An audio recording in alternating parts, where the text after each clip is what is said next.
good news. And Dr. Well. Thank you, Mr. Carpenter. So I'll turn this over to Mr. Walsh to introduce the good news from Hinsdale Central. Mr. Walsh. Thank you, Dr. Law and the Board of Education. I have two groups today I want to recognize. Mr. Dan Jones, if you'll come forward first, please.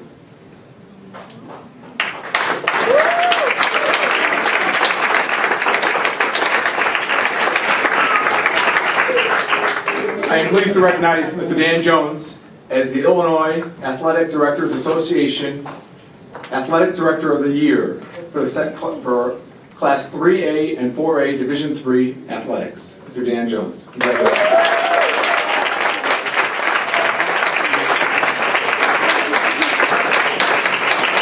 For those of you who know Dan, his countless hours and commitment to Hinsdale Central, our athletic program, and the students is something we all want to recognize for him and look forward to many years we have together, working together in the future. Next, I'd like to introduce Ms. Sally Phillip to talk first to introduce our Special Olympics basketball team. Ms. Sally Phillip.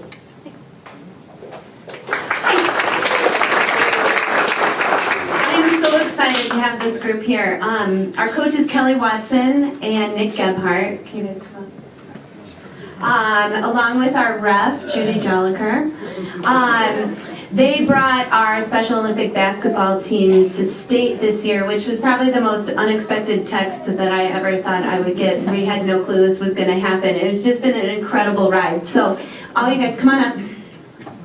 So I'm going to turn it over to Kelly and Nick, and they're going to talk about their season. Hello everybody, I'm Kelly Watson. This is Nick Gebhardt right here. We are the Special Olympics basketball coaches. No one was more surprised by this than myself, but I think the parents and maybe even the kids. We had a tough season, which ended up helping us because when we got to the district tournament, we ended up winning the district tournament, thus calling Sally saying we need hotel rooms because we're going to state. And this group has been so fun. We had such a great time. I'm going to introduce the kids. As you can see up here, we have a lot of kids up here. We only have 7 players on the team, but I'm the smart one that has peer coaches with them as well. So I'm going to introduce the students. We had a couple exciting moments this year. Everybody on the team scored, which is great, including Peace, who's not here, but she scored in the last 5 minutes of our last game this year. I think it took about a quarter and a half, but you would have thought that from the coaches and us that she just won the NCAA championship or something. She almost got stormed on the court. But I think what's great about these kids and the peer coaches, and I know that Judy and Nick can attest for this, they really teach us a lot. And they teach us a lot, I'm going to start crying. They teach us a lot about how to be a good coach and for me, how to be a good mom. And how to be a great teacher. So I thank them, of course, for everything that they do and all the hard work they put into this. So if we could step forward when I say your name and just give a wave to the school board. This is Allie Augustine. Maria Meyer. She's the prom queen. That's her prom queen wave too. This is Kimmy Battaglia, and it's her birthday today, so it's an exciting birthday for her. We have Carolyn Wagner over here. And this is Cardi Kachru. Sorry, Jackie Jackson is right here as well. And we're seeing a couple of our players, Peace Chung and Anish Bajaj. They're both out of town, so they couldn't be here. I do want to introduce our peer coaches here, if you can just give a wave. This is Allison Alvelda, Claire Brennan, Lainey Williams, Ray Vladimir, Charlie Johns, Olivia Nystrom, Anna Santulli, Jane Cole, and you guys know Allison, she's one of our coaches as well. So just thank you to you guys. I want to thank Mr. Walsh. Mr. Walsh came down to watch us play, which we loved seeing him there. He unfortunately saw a loss against a guy that was like maybe 4 inches taller than me. So we really had no shot with that, although we only lost by 3. I want to thank Miss Pendergrass. If you see her over there, go ahead and wave, Sarah. She is the teacher for a lot of these students, and she and I are like texting and like calling, and you know, she's really helping me a lot behind the scenes. We have a bunch of parents back here that are really supportive of our kids, and they get a big round of applause. Mr. Jones, as you already heard, he's a man, so he helps us out a lot. And Miss Phillips was amazing. She was so awesome in helping us put everything together. She already has our hotel rooms reserved for next year, so hopefully we see you then. Thank you very much for everything.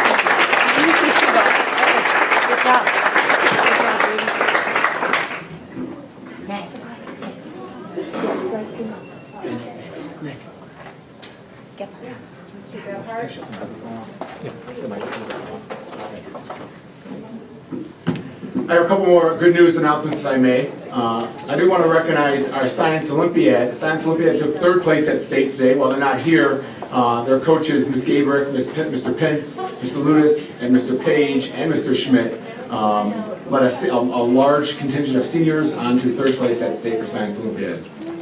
I also want to recognize Gabby Delson. Gabby was just finished being recognized upstairs in our awards ceremony. She was also competed at the Illinois State Academy competition for Family, Career, and Community Leaders of America with her recycling design garment that she did.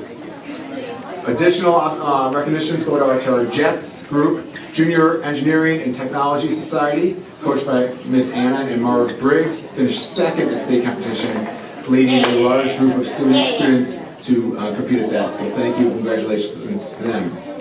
And lastly, I want to recognize our senior student council president, Mr. Eric Chang, who was named recently as a semi-finalist for the Presidential Scholars Program, which is an enormous recognition as well. Thank you. I believe his office. Okay, 16. I'm just going to call you that from now on, okay? Because I'm 15. Is that how we're going to do this? Okay. I'm referring, of course, to the Washington Post that you see in your good news packet. If you'll check out that link, we're very proud at Hinsdale South of ranking 15th, and you ranked 16th. That's nice. Numbers are not important. Numbers are not important. Ranks are not important. We don't rank anymore, do we? Okay, just checking. We're saving our good news. I wanted the board to know that we did have some great results from our badminton state competition and our boys gymnastics this past weekend. And we're really excited about our boys track coming up and girls soccer. But we're going to save all that for when we're back on our campus. So there you go. Oh, well, then why don't we go with my board liaison next? Dina Chamachel in her final appearance in front of the board. Good evening. Press the button. Yep. Good evening. May has finally arrived. Many students look forward to summer from the first day of school. But as it all comes to an end, everyone looks back and just remembers how great the school year was. I look at this year and I couldn't be more proud of the sports, organizations, and overall school development. First off, with sports. Spring sports are unfortunately coming to an end, but with that, great achievements. From the first game, our varsity soccer girls have been dominating their season. Just last week, they were named conference champions in over 16 years. They scored over 60 goals this season and was left with a record of 14-33. In boys gymnastics, Kwame Lipscomb placed first place on floor, first place on ball, fourth place on parallel bars, third on high bars, and won second place overall at sectionals. He is now headed to state, and we wish him good luck. Congrats to Dominic Casano as he placed fourth place at sectionals for boys gymnastics. The varsity boys gymnastics placed second in conference. Our badminton girls have been doing great all season. Varsity girls were named sectional champions and continued on to state. Congrats to Judy Ying as she placed third place in first singles and was named a fourth-year all-around state player. The team placed fifth in state. Special Olympics returned home with 10 medals. Congratulations to the Deaf volleyball team as they placed second in their tournament. Congratulations to our players as we are all very proud. Congrats to the boys tennis team as they were named the conference champions. The track girls attended sectionals this past weekend. Congratulations to Raquel Blumenstein, Agnia Lutoski, and Rachel Aramo as they are all headed to state. Boys track Track placed second in conference. Good luck at sectionals this Thursday. Hinsdale South is known for their variety of clubs and organizations as they presented this last month with South Pride. Hinsdale South's economic team took 3rd, 5th, and 10th place. Congrats to all those who participated at state. Our journalism team took 4th place at sectionals and had 6 of their members head to state. IHSA journalism was a huge success for many of the participants as they took home 3 medals. Congratulations to Afra Wahid, Caroline Todd, and Marianne Darian. A special congratulations to Marianne as she went to state all 4 years of high school and collectively earned 5 medals, including 1 IHSA state title. This past weekend, BPA National was held and a total of 6 competitors from South attended. Additionally, the yearbook had finally been published. Last Thursday, the Vespa Club held their early distribution party. This coming Thursday will be distribution day. Improv held their spring show this past week, and part of the admission cost went to their senior scholarship to give to Carl. Along with performances, Urban Arts Club held their open mic night, and it was so great seeing all the different talents.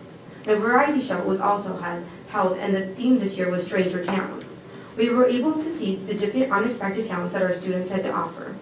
The language clubs held a party for Cinco de Mayo, which was filled with games, food, and fun. This year, our school has developed into a strong and driven educational system. Our counselors held senior signing day. Each senior came to the counseling office to take a picture and sign up on their college of choice during the 2017-2018 school year. This year, according to the Washington Post, Hinsdale South was named the 50th best school in Illinois. With that said, I want to thank each and every one of you for your time and commitment to this board. As this year comes to an end, I would like to express my sincere gratitude for being given this opportunity as just a sophomore. I hope that as this year closes, we can all reflect over how amazing and fortunate we are to be a part of District 86. I believe next year will bring us far better opportunities, and I cannot wait to see how much the school develops. Thank you.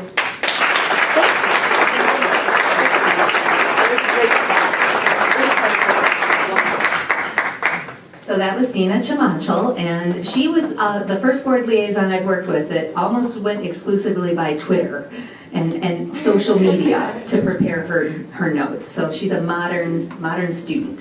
I'd like to introduce our board liaison for next school year. She was elected just a couple weeks ago, and her name is Amy Puz. And in the tradition of Charlotte Danielson, we are going to have the student herself come up and introduce what she does for Hinsdale South and how excited she is to be with us.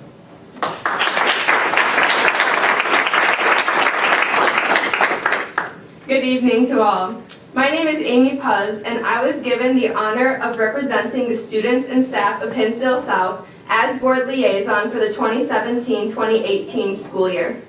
As a sophomore, I'm a member of Peer Leadership Network, Ambassadors, Model UN, and the Class of 2019 board. Additionally, I am the Student Life Editor of the yearbook, and I competed on the varsity tennis and badminton team this year. With this in mind, I'm excited to work as a bridge between students and all of you who have the task, of making the decisions with the students in mind. I look forward to speaking of the wide varieties of activities and accomplishments performed by my peers to all of you next year. Thank you.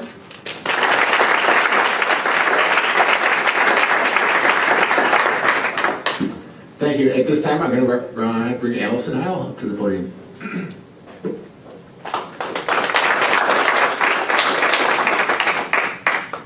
Good evening. The school year is almost over. Seniors graduate on the 25th, underclassmen are preparing for final exams, and AP testing is finally over. As we transition from spring to summer, baseball is becoming more and more popular, and today I will cover all the bases at Hinsdale Central, including activities, sports, and awards, with a special introduction at home plate. So let's take a swing at the first pitch and sprint to first, the activities base. Hinsdale Central activities doesn't slow down when it comes close to summer. The days are still jam-packed with volunteering and events. Orchestra had their final concert on May 9th, and the spring choir concert was the 11th. Both were filled with beautiful music and talented students. Let's Help Out did Brown Bags of Hope downtown. Citizen Club hosted their Hustle for Haiti walk. The club has now raised over $60,000 to help deworm over 1 million children in Haiti, and hope to continue growing this amount for the future. Hinsdale Central Business Professionals of America sent 37 students to nationals last week in Orlando, where students competed in a variety of events and participated in leadership conferences. The J. Kyle Braid leadership team went to Clarendon Hills Middle School to teach 8th graders important skills for high school to help solve potential problems that may arise. Lastly, we are super proud of our Science Olympiad team for their 3rd place finish in state April 28th and 29th. Students who took 1st place include Julia Clark and Megan Gunther in Rocks and Minerals, Shazza Rizvi and Alyssa Lee in Disease Detectives, and Julianne Knott and Kagan Hawthorne in Game On. Congrats to them and the entire team for a great season. Now, Hinsdale Central students don't just stop and wait at first base. We sprint to second, the sports base. On the sports base, we celebrate all of our spring teams. Boys gymnastics took 5th in state. Boys water polo took 4th in conference, and varsity badminton took 1st in theirs. Our boys lacrosse team beat the 5th ranked team in state, which boosted their rankings and added to their 12th game winning streak. JV boys lacrosse also beat the previously undefeated Neuqua Valley JV team. Varsity girls lacrosse beat rivals LT 15-8 last Tuesday. Girls varsity softball triumphed against Lombard West 13-3 too. Boys varsity volleyball continues their successful 16-6 season with wins over Hinsdale South and Downers Grove North. They also took 1st in the York Invite.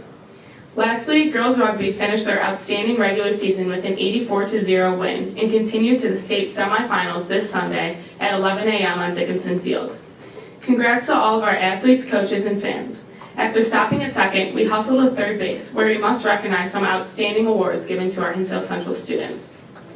Towards the end of the school year, many students at Hinsdale Central have been getting recognized for their outstanding achievements throughout the year in areas ranging from academics to film.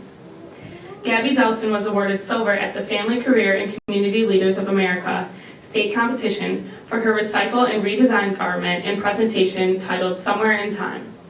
Congratulations to Eric Chang, our former Student Council President, for being recognized as a semifinalist for the Presidential Scholars Program.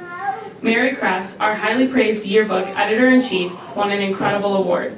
She is the national winner of the 2017 Walsworth Yearbook Photo Contest in the academics category, one of the 9 categories in which over 4,000 photos were submitted.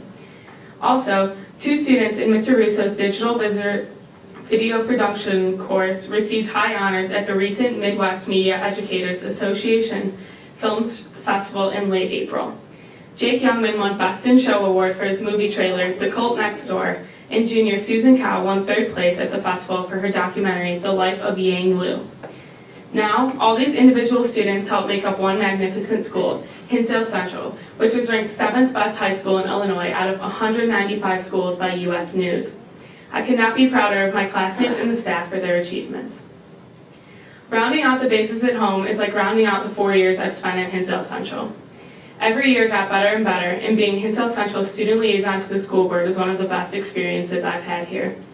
Unfortunately, this is my last time speaking to you all here.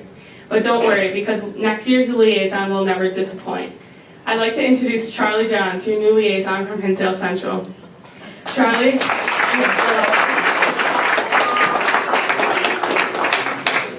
has been on student council since his freshman year. He helps coach Special Olympics basketball and track and helps in adaptive PE classes. Aside from that, Charlie is a huge part of Red Devil Nation, always cheering on his fellow classmates and promoting positive spirit for the Red Devils. He plays the piano and his favorite type of noodle is penne. I'm proud to have Charlie taking over. It'll be a great year. So I'd like to thank you all one last time for listening to everything Hinsdale Central students and staff have achieved this year. And thank you for giving me the opportunity to be a part of the school in such a unique way. Have a great summer.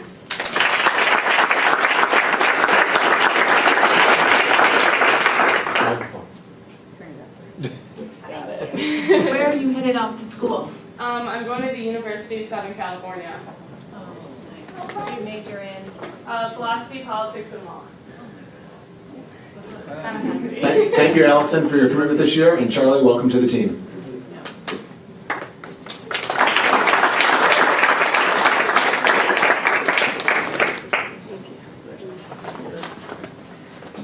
So Dina and Allison, you have no idea as a board member how nice it is to have representation from the students coming in and bringing all of your knowledge from within the walls to us. And Amy and Charlie, we look forward to the two of you bringing that to us next year. So thank you very much. It's a great tradition. They did such a fantastic job.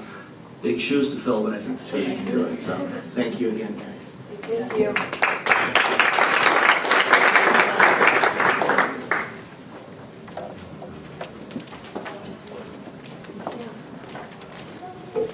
Okay, and then next is 3.3, which is, or excuse me, I just did 3.4, which is to recognize the district retirees. The board would like to recognize the retiring certified and support staff. And thank you for your services to the students and the families of District 86. And Dr. Law, if you would like to kind of go out front, or if you'd like to say a few words first. Sure, I would actually like to say something. This is one of those times of year that there's a lot to celebrate, but it's also somewhat bittersweet when people we know and care about are moving on to what's next in life, whether that's students or teachers and staff. And so we've got a list here that Board President Carpenter will read to let everyone know the number of years of experience who's retiring. We've got some people who joined us. After he does that, we would like to thank you. We have a certificate suitable for framing. And just would like to say thank you for everything you've done. It is truly a life worth living to work in a school district, and the fact that you've given so many years to District 86, we appreciate that so much. And I wish you all the best. And so, Mr. Carpenter, if you want to read the entire list, that would be great. I'll apologize in advance if I butcher anybody's name. It's not intentional. So first we have Randy Golick, who is retiring from Hinsdale Central Science after 33 years of service to us.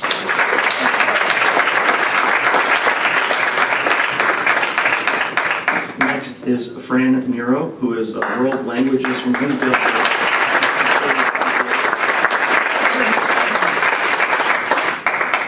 Next is Gary Gaiman, Physical Education for Hinsdale Central, 32 years.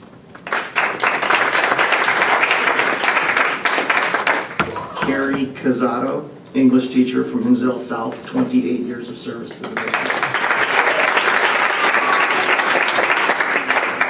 Kevin Kohler, guidance counselor for Hinsdale Central, 27 years in the district.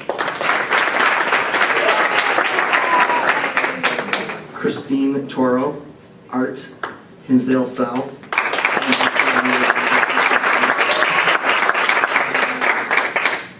Sherry Stings, I think I said that right, correct?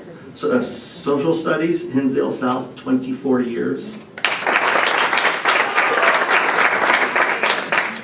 Jess Kruger, Tech Ed, Hinsdale Central, 23 years.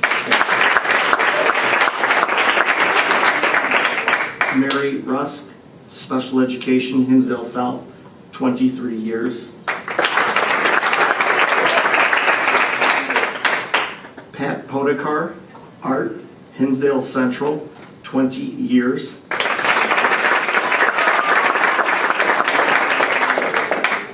Pat Hurley, Buildings and Grounds at Hinsdale Central for 19 years.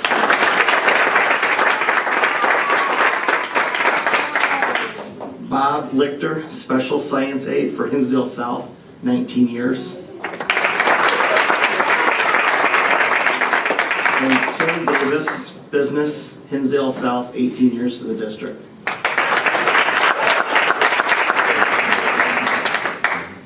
So while Dr. Law's walking up there, I just want to say the longevity in the district just says a lot, not only to your commitment to our students and our community, but your devotion to the entire district, and we thank you.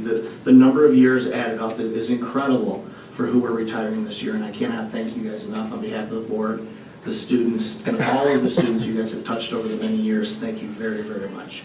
Now, if you would, those of you who are here, if you come up, I think I have the list correct here. If you come up and get your resolution from Dr. Law, please. Randy Golick.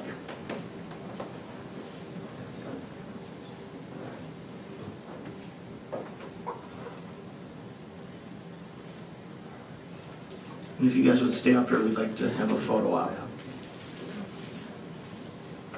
Next is Jess Kruger. Pat Podekar. Fran Muro. Christine Toro, and Pat Hurley.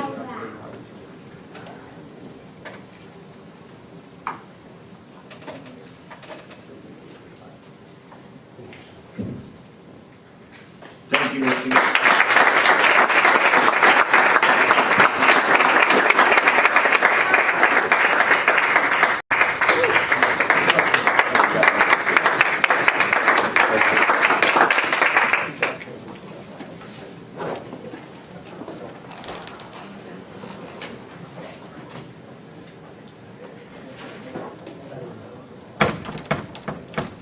Okay, and we'll move on to the next agenda item, and that is 3.5, which is the audience communication.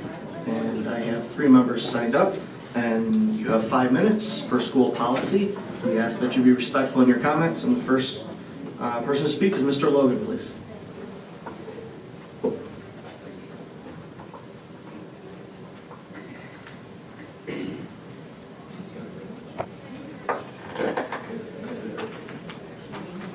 It's awful hard to follow a group that's been out here tonight, that's for sure. And all the dedication that they've made. I have a proposal that the board, similar to what the outgoing president recognized 2 or 3 meetings ago when the young student got up and said, geez, there's potholes here. There was something wrong with the construction. She turned to the superintendent and said, please get it taken care of. Now, most people that stand up here, many times, you never hear about the idea. It drifts off into the sky, and some of them do get recognized that I wouldn't know about. So therefore, I'm not saying it's a policy to be that way, but there's an awful lot of speakers that have stood up here, and many times the ideas were pretty solid, and maybe they had to be rejected, but you know, a 2 or 3 sentence word that we couldn't take your idea because, and it was looked into thoroughly by the administration. I'm going to bring up 2 cases that I think are very important, because in the process, we ignored 8,000 voters. We had a referendum, non-binding, 2 years ago, and the first one was, shall the Board of Education of Hinsdale Township High School, District 86, petition the Illinois General Assembly for a change in state labor law to prohibit teachers and other professional employees of public school districts from striking or engaging in any form of work stoppage. Over 60% voted yes, and some of them that have been here before can verify, I never heard a word about this, what the status of this was or anything. Some of you weren't here at that time, some of you were. If I'm wrong, I will count on Jennifer to call me on it. The second one that seemed to be totally ignored, now this is a lot of voters, this isn't just somebody presenting at the meeting. This is quite a few voters. The second one, shall the Board of Education, Hinsdale Township High School District 86, include as a criteria in the performance evaluations of its teachers and other professional employees mandatory components for assessment of those employees by the affected students and parents, as well as the classroom attendance. And that got, the total number of votes is 8,800, and that was 69%. And I never heard the status of that at all. Now, maybe, as I say, Jennifer can correct me if I'm wrong, maybe there was work done on it and you decided not to. In any case, I think it would be real helpful, as you all, the new board members said that you were very concerned that everything get revealed. There's no secrets. It's an open board. And the last boards have been the same. But there's enormous work piled on the board members, so some of it is going to get overlooked, I'm sure. But I do think that these kind of things, when you have a non-binding referendum and 8,000 people vote, deserves a good formal answer. Thank you for listening, and I hope it's helpful. And thank you, Mr. Logan. You have a little time left, so I'll take up your time. We actually did send a letter, the entire board, okayed sending the letter downstate for exactly what our taxpayers asked for in the referendum. So we did send a letter down. It was sent by, I forget who signed it, but it was on behalf of the entire district. We could locate the letter and Yeah, show we it. were sending it to individual legislators. It's been a long time since we did that. A long time since we did that. The referendum, Mr. Superintendent, was April 7, 2015. And we sent letters, I think that was that summer, right? We sent letters to legislators that summer. That's all. It was done by postal mail. That's right. It was followed up by That's right. every single legislator. Because not all legislators have email. You can just email them like directly, so if we... Did they respond at all, or I'm sorry? did they respond? I heard you first time. Did they respond? No. Did the legislators No. respond? No. No. Ah, And you can see from the legislation since then how they've just jumped on that. okay. Thank you. And next is Ms. Burke.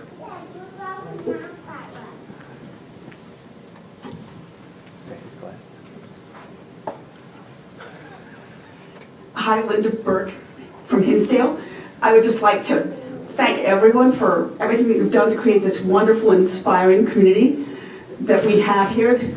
We saw so many representatives of that. Someone correct me if I'm wrong, but I believe that parent and student input does go into teacher evaluations, has for a long time. I don't know if you could call it misleading to suggest that we ever didn't do that. But anyway, correct me if I'm wrong. The real topic of my remarks is that as a resident and taxpayer, I would like to see a report on the role of Medicaid here in District 86, especially in our special needs community. So I'm wondering if Tammy Pettis would be a person who could report on that. I think it plays, if I understand correctly, it plays a very major part. At the same time, it would be interesting to know, but might not be possible, how many district employees and district families, some of them the same people, rely on Medicaid. I know it's not insignificant. That might not be possible to find out. I think it's a good time for this report. I know that we've had many reports made on request that were not dissimilar, so I'd just like to close by hoping that we can hear that. Thank you. Thank you, Ms. Burke. And Kay Gallo, did you have your next?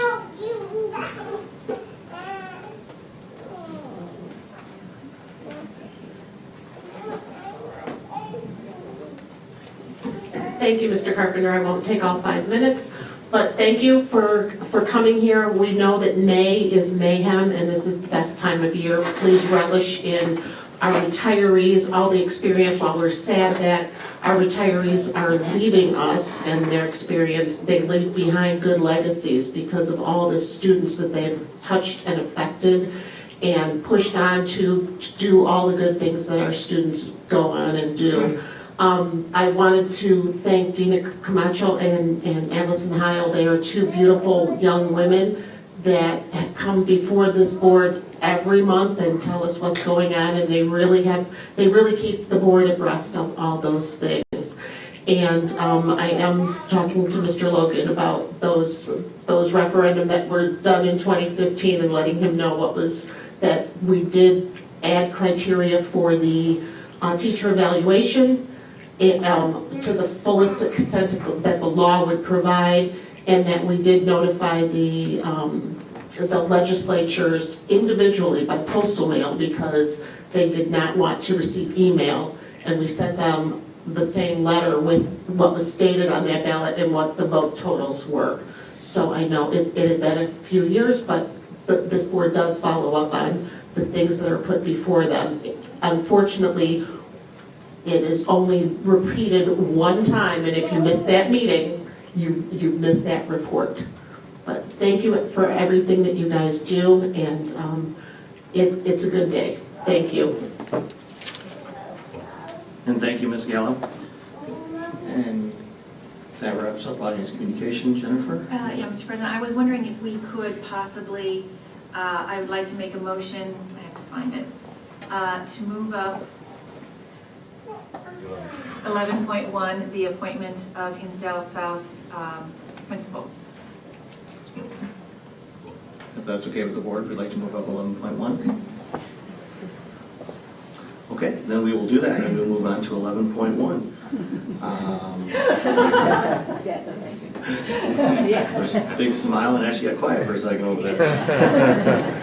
So then I will ask, do I have a motion to approve Armin Picorni-Lip as principal of Hinsdale South for the 17-18 school year at an annual salary of $161,500? So moved. Second. Okay, we have a motion by Kathleen, seconded by Jennifer. Is there any further discussion by this board? I'm assuming this contract's been viewed, it's the standard one that all administrators get, and it's been viewed by legal. Correct. Thank you, Dominic. Okay, not seeing any further discussion. Deb, if you take a roll call, please. Mr. Carpenter. Aye. Mr. Camden. Aye. Ms. Hirschman. Aye. Mr. Chabal. Aye. Ms. Gonzalez. Aye. Ms. Planson. Absolutely. Ms. Pollock. Yes. Okay, motion carries 7-0. Congratulations to you.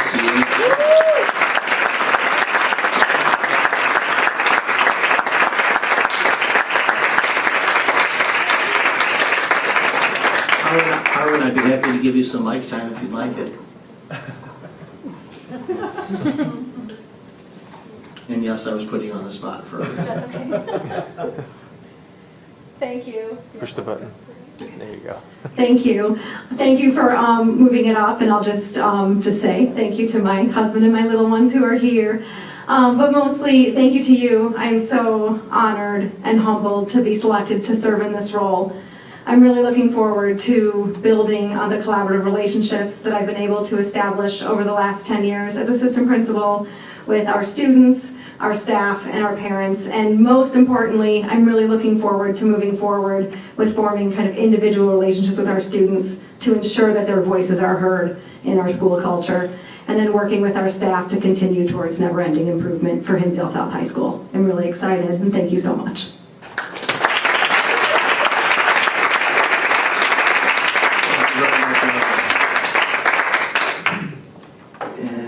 Moving on the agenda, we're going to go down to curriculum and instruction, 4.1 for the learning environment. Dr. Long. Thank you, Mr. Carver. While Steve Moore is getting set up, this is the regular report we provide to the board, the second meeting and curriculum instruction report. It's some aspect of our instructional program that we share with the board. As we are building these things out for next year, you know, we take requests. If there are certain things that board members like to hear something about, it's always great to have the people who are on the front lines come to the board and make these presentations. And tonight we have Steve Moore, who is going to talk to us about learning environments. Steve, thank you. Thank you.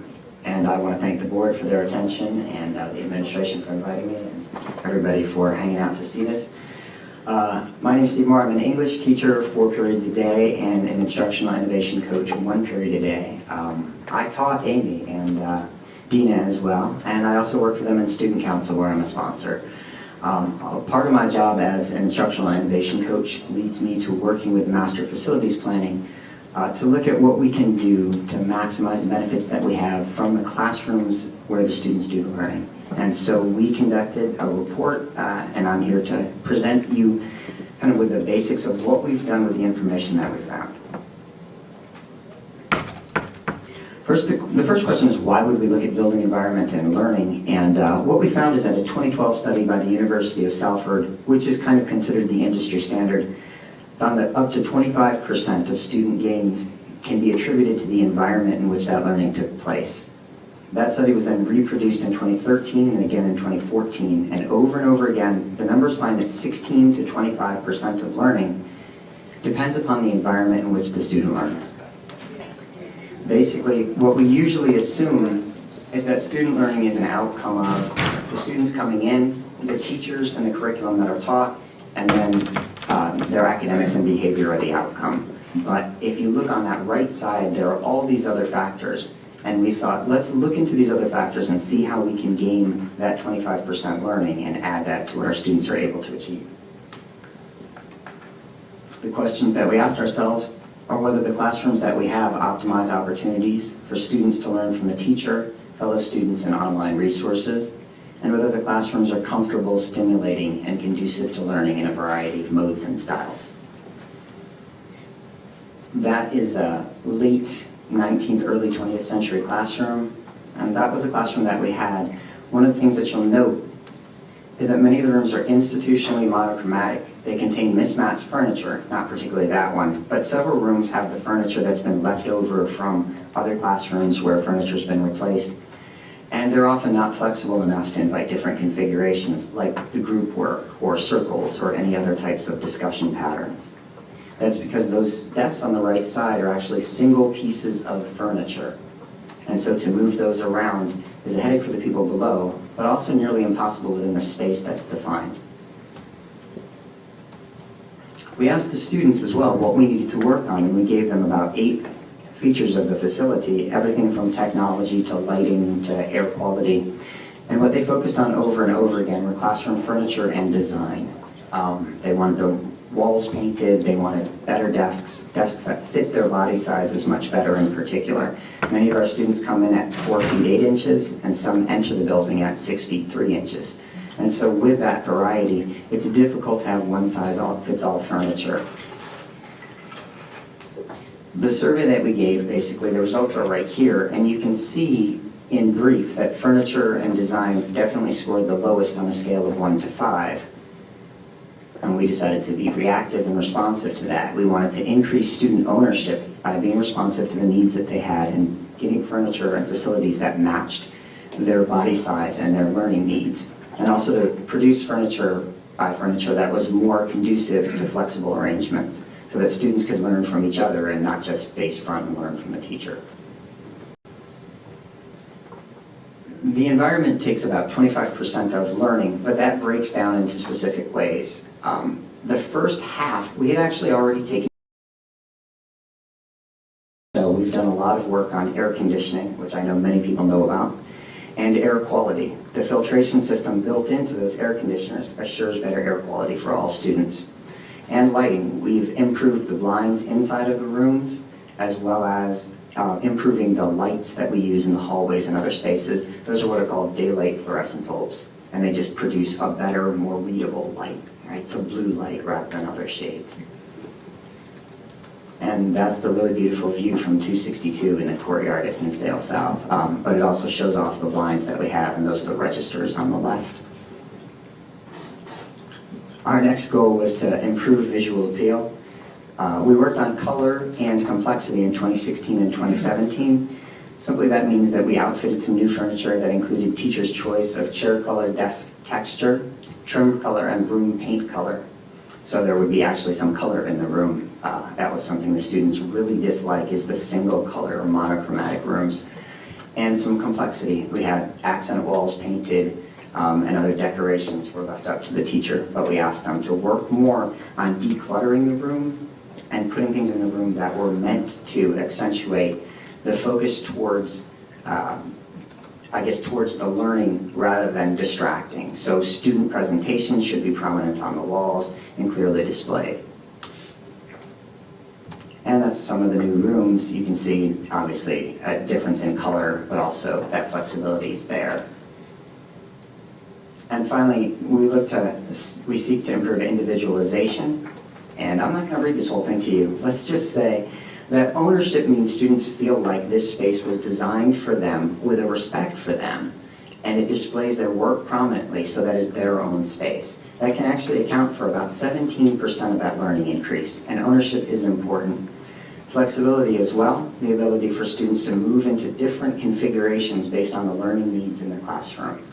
That furniture is specifically designed to be flexible, to be light, to be movable, and to be silent for the classes below. It's outfitted with felt glides on the bottom of the chairs. A simple solution and a cost-effective one, but one that saves a lot of headaches.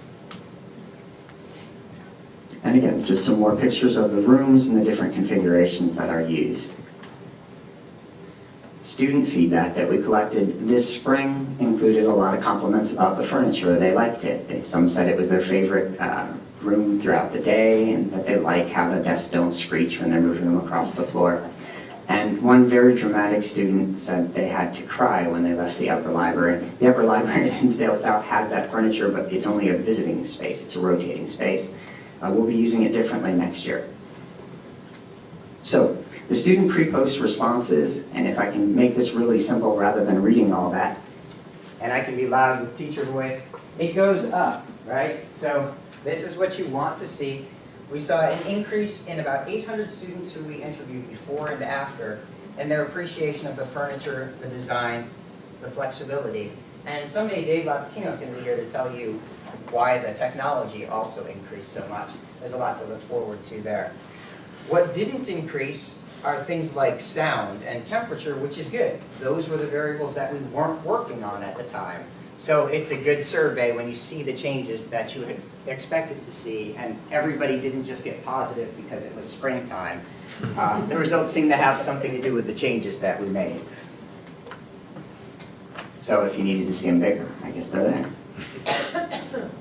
All right, teacher feedback and lessons. Teacher feedback is interesting because they usually have something that we could do better.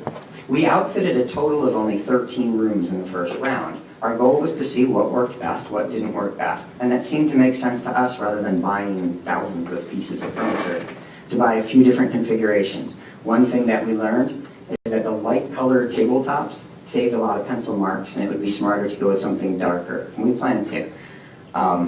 Other people said that the transitions were just much easier, and they rooted for the tables as a particular setup. Another piece that we learned is that teachers want more and more of the sitting to standing desks, but there is an increased cost with that. So they've said we'd really like to see more students doing less sitting in the classroom, and it's something that we'd like to experiment with. But again, the costs are more than the cost for a standard set of classroom furniture. If we wanted to do some experimentation with that, we should probably start small and look at outfitting 1 or 2 rooms, maybe 1 at each building. Some questions to explore now, because we've got furniture and we like the way the furniture has worked. The students seem to like it. Our next aspect to look at is whether or not we're using that furniture to do the best job we can in teaching and learning. For example, are we structuring class lessons that maximize the benefits that we have from teacher mentoring and student exchange of ideas? If it's flexible furniture, are we using it flexibly? Are we changing the seating arrangements? And when we do so, is it for the most effective learning? And is our integration of technology done in a way that doesn't risk student isolation, repetitive activities, and rote learning? As we move towards one-to-one, we want to make sure that student interaction, student-teacher interaction, is still preeminent and that social learning is happening in the classroom. Finally, the last piece that we were looking at next year is how we can take that collection of assets, computers, students, teachers, flexible furniture, and work on growth in the smartest way possible. How are we getting the most out of the assets that we have? So, we're going to research and collect data and then analyze in teams what we find by using a variety of different teaching methods and organizational structures with that furniture. We're going to test station learning, student-centered task selection, and station rotation based on specific learning needs. Teachers right now are doing work on formative assessment where they're learning exactly where each kid in the class is, rather than taking a test at the end of the unit and learning where they were when they finished. That formative assessment should be used then for us to make decisions on the fly that would change the way that students are grouped or the types of groups that the teacher's engaging with based on where they are in the unit right now. So we're going to test the efficacy of specific room designs for those types of tasks that are individualized and targeted towards what the student needs are. Oftentimes you'll have students at 3 or 4 different levels on a learning curve towards the unit goals, and we want to be able to react to that right away. The last priority is to monitor screen time and face time to make sure that we have a good balance. I thank you for listening to my report today, and appreciate your time. Well, thank you very much. I appreciate it. If you don't mind, if there might be some questions that the board might have that they might want to ask at this time, I'll ask the board if they have any questions for Mr. Moore. You said there was 13 rooms that had flexible furniture. Is that a total of both schools? Yes. Are you, is it freshmen, seniors, mainly freshmen, mainly junior? Is it a mix of? It's a mix, yeah. Okay. And it's a mix across the departments too. So we pretty intentionally made sure that we were hitting everything from a health class to an English class, math class, all the way across the board. And teachers had the choice of what kind of furniture they wanted. Exactly. I see that you're going to be studying, I think, the slide that you showed for the 17-18 school year. So does that mean, to put it bluntly, you're not asking for more furniture? Right, this is not a request, this is a report. We think... because you can see the benefits of it, so I just was wondering if that was coming. So if I could just merge in here. What started us is we did Steve was the champion of the functional team for classroom spaces. And so he gathered a number of very energized teachers from both buildings who had tried to already make their spaces a little more personalized and a little more student-centered. And they wanted to get involved and talk about what we could do on a wider basis. We also knew that every spring, the building and grounds directors at both buildings automatically buy more student desks to replace ones that were damaged. So what we did is we put a hold on that, said don't buy anything, because that's kind of an automated process. They just figure how many have been damaged and they reorder same old, same old. And so we told them we didn't want them to do that. We wanted them to hold off on purchasing paint that would be used. And so what we did is we basically took money that would have been used anyway, and we used it for the newer style of furniture and didn't buy as much of the bland paint, basically, for the summer. What happened to, with the first rooms that were selected for this reconfiguration were the labs, the hardwired labs at Central that had to be taken apart or disassembled to become classrooms, because we needed the space for classrooms. So we were going to need all new furniture for those rooms anyway. So they were automatically, those rooms were part of it, but which teachers were placed in those rooms varied according to interest, and then we wanted to match rooms at South as well, so they could be part of the pilot.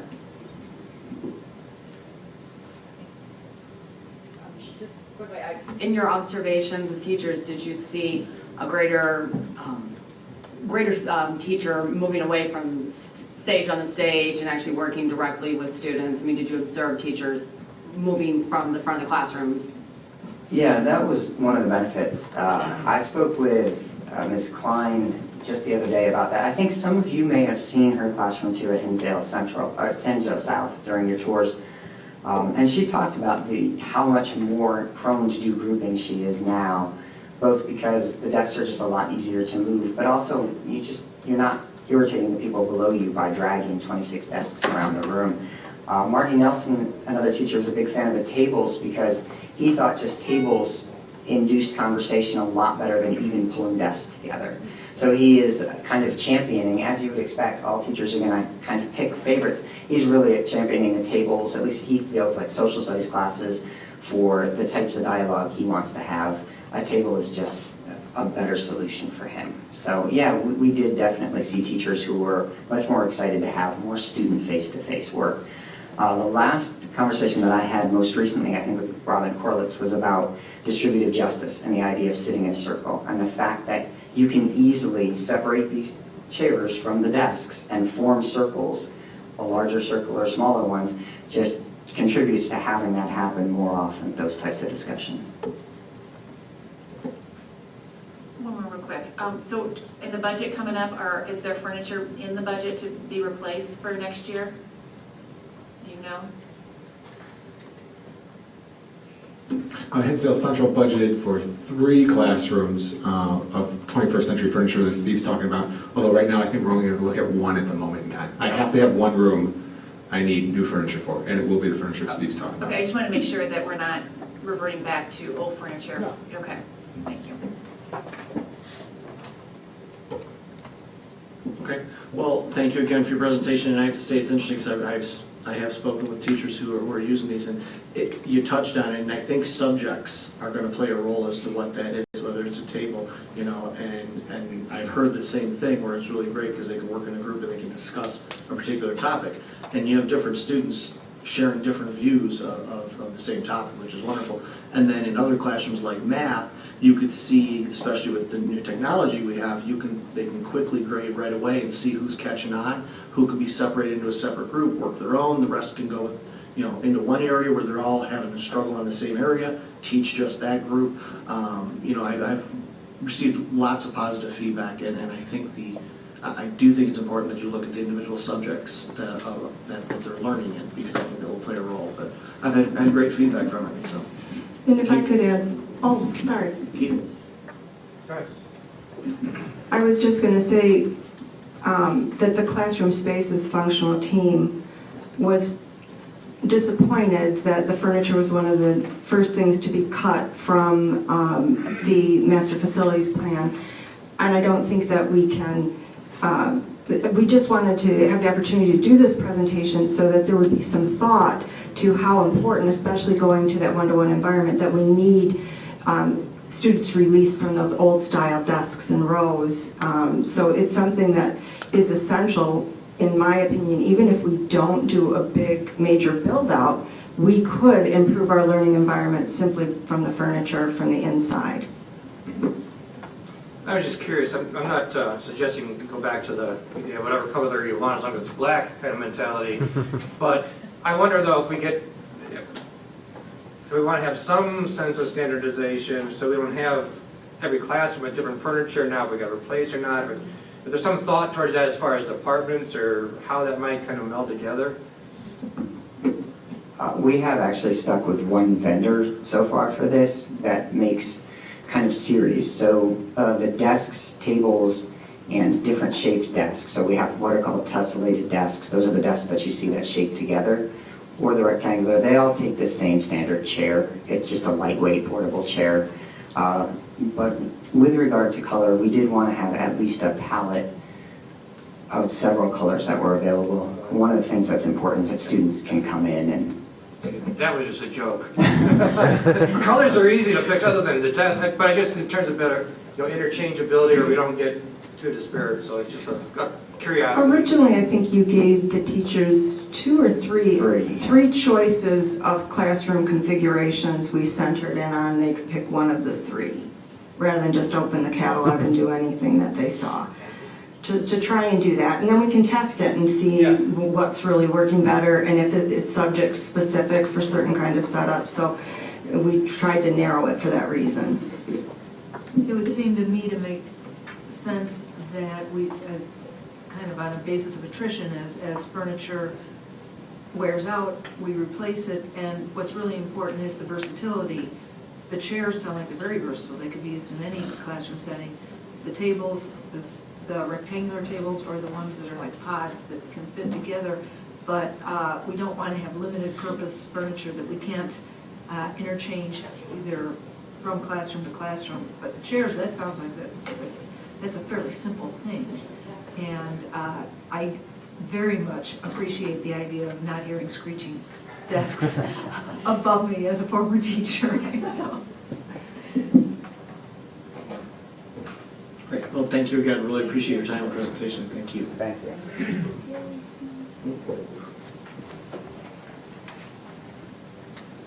Okay, moving along, we're on number 5, which is an action item, which is the consent agenda.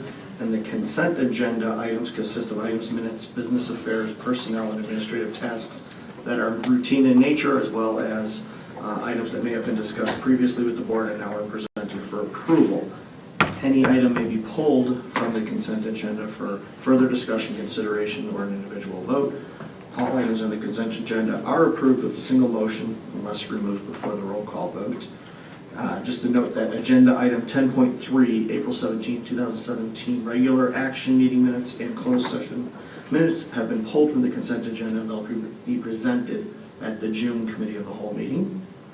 Also want to note that we have been able to work out the details of the employment of the student support interventionist whose position was posted on the agenda. The person who would be approved tonight for student support interventionist is Dwayne Williams, MA Step 8, salary of $91,402. Does any board member wish to remove an item from the consent for a separate vote at this time? I'd just like to talk about 9.1 and 9.2, please.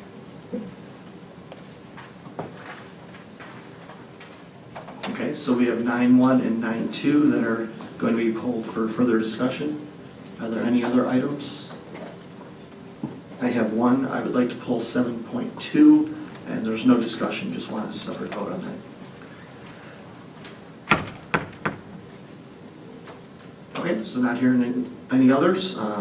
Deb, we're going to pull 7.2, 9.1, and 9.2. When you're ready, if you do a roll call, please. Oh, I guess I need a motion first for the consent agenda. So moved. Thank you, Jennifer, and seconded by Kathleen. Now, we'll probably want to do that vote. Mr. Camden. Aye. Ms. Hersman. Aye. Mr. Chabal. Aye. Ms. Gonzalez. Aye. Ms. Planson. Aye. Ms. Pollock. Aye. Mr. Carpenter. Aye.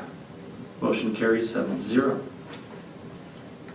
And we'll just go in order if that's okay. So we'll go on to 7.2. And as I stated, I pulled that. I don't have any discussion on it. Just wanted a separate vote. So if I can get a motion to approve 7.2. So moved.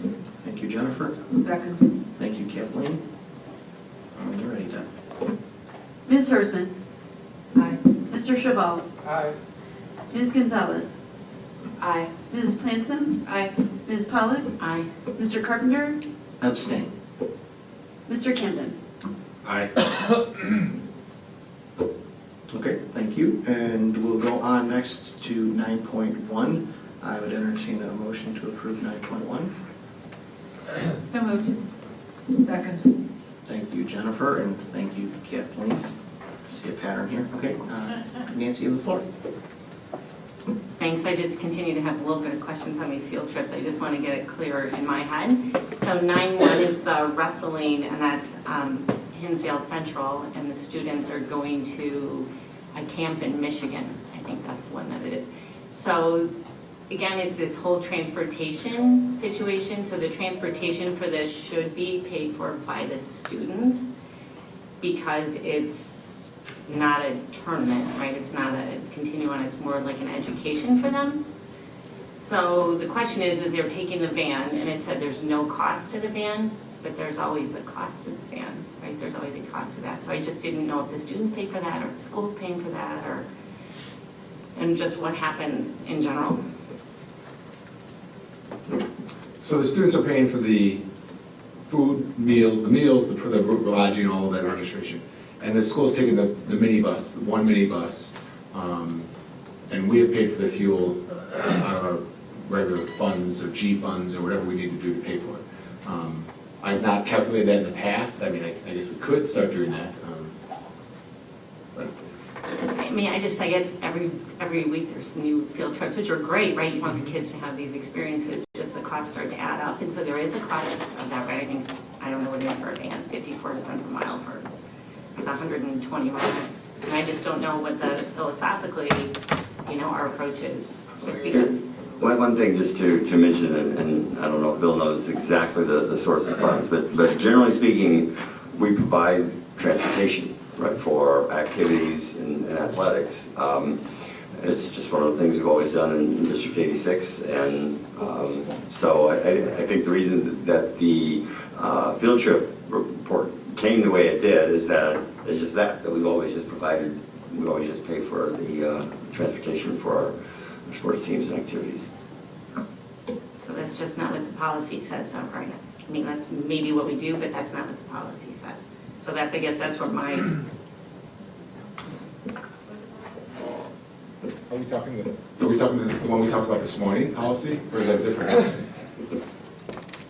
I don't know, what policy, Nancy, are you? Oh my gosh, was it the 6.2?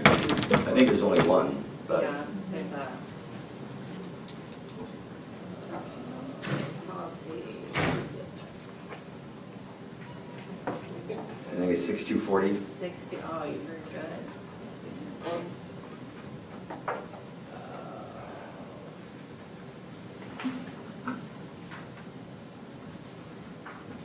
So right, it's broken down into an educational tour or then extracurricular competitions. And so a wrestling camp is more educational, right, than it would be a competition. It's educational, I guess. And so under the educational piece, and then the students would be responsible for their transportation as well as all costs for that. So, Right, well, like we say, you make a good point. So, one of the things that we've been talking about, and we'll be having a finance committee coming up, not this week, but the following week, to look at this very thing. And we were talking this morning about trying to make sure that the practices that involve District 86 align with the policy that the board has approved. So there may be some changes that we need to make, as you can imagine, given the way that this has always been done, that to change it at the end of the year would probably be a little challenging. So I think that what we would probably want to do is try to get our minds around this kind of thing and then come back to the board with either policy revisions or certainly a way of approaching this that's consistent with policy. And also taking into account the expense incurred from supporting these very important activities. As you said, they are very important, but we just need to make sure our practices align with policy. Are you going to talk about that, sorry, you said finance, but shouldn't that also then piggyback into policy as well? You know, maybe one of the things we talked to the board about is if there are little changes to policy that need to be made, that administration could propose like a change to a sentence here or there, like the board will be considering later. And then saving the policy committee for big things that need to be tackled. This may end up being one of those big things that need to be tackled. I'm not saying it's not. But we'll, if we realize that if we make a couple changes to the language that are small based on discussion we've had at the board table, we could probably expedite this. But certainly we would take something to the board policy committee that needed to go. So since it will be going to the finance committee to talk about, the expenses and the revenue, I think we should throw it to finance first, see where it lands. But I think as the board, if you have opinions on that, I think you should offer those up and perhaps speak with Kevin, let him know what your thoughts are on it, or attend the finance committee meeting, or whatever it is, and then we can have further discussion at that time. If then it's something that needs to go back to policy to be adjusted, it can be done at that time once finance committee is decided to do it. If that's okay with the board. Yeah, that's fine. Do you want me to just say my 9.2 really quick here too, or do you want me to wait? My 9.2. So the 9.2. Sure. So my 9.2 is that is more of a competition, right? That's continuing on through the Special Olympics. And again, it's a small amount of money. It's $100, but that shouldn't be the burden of the student. That, based on our policy, should be paid for by the district.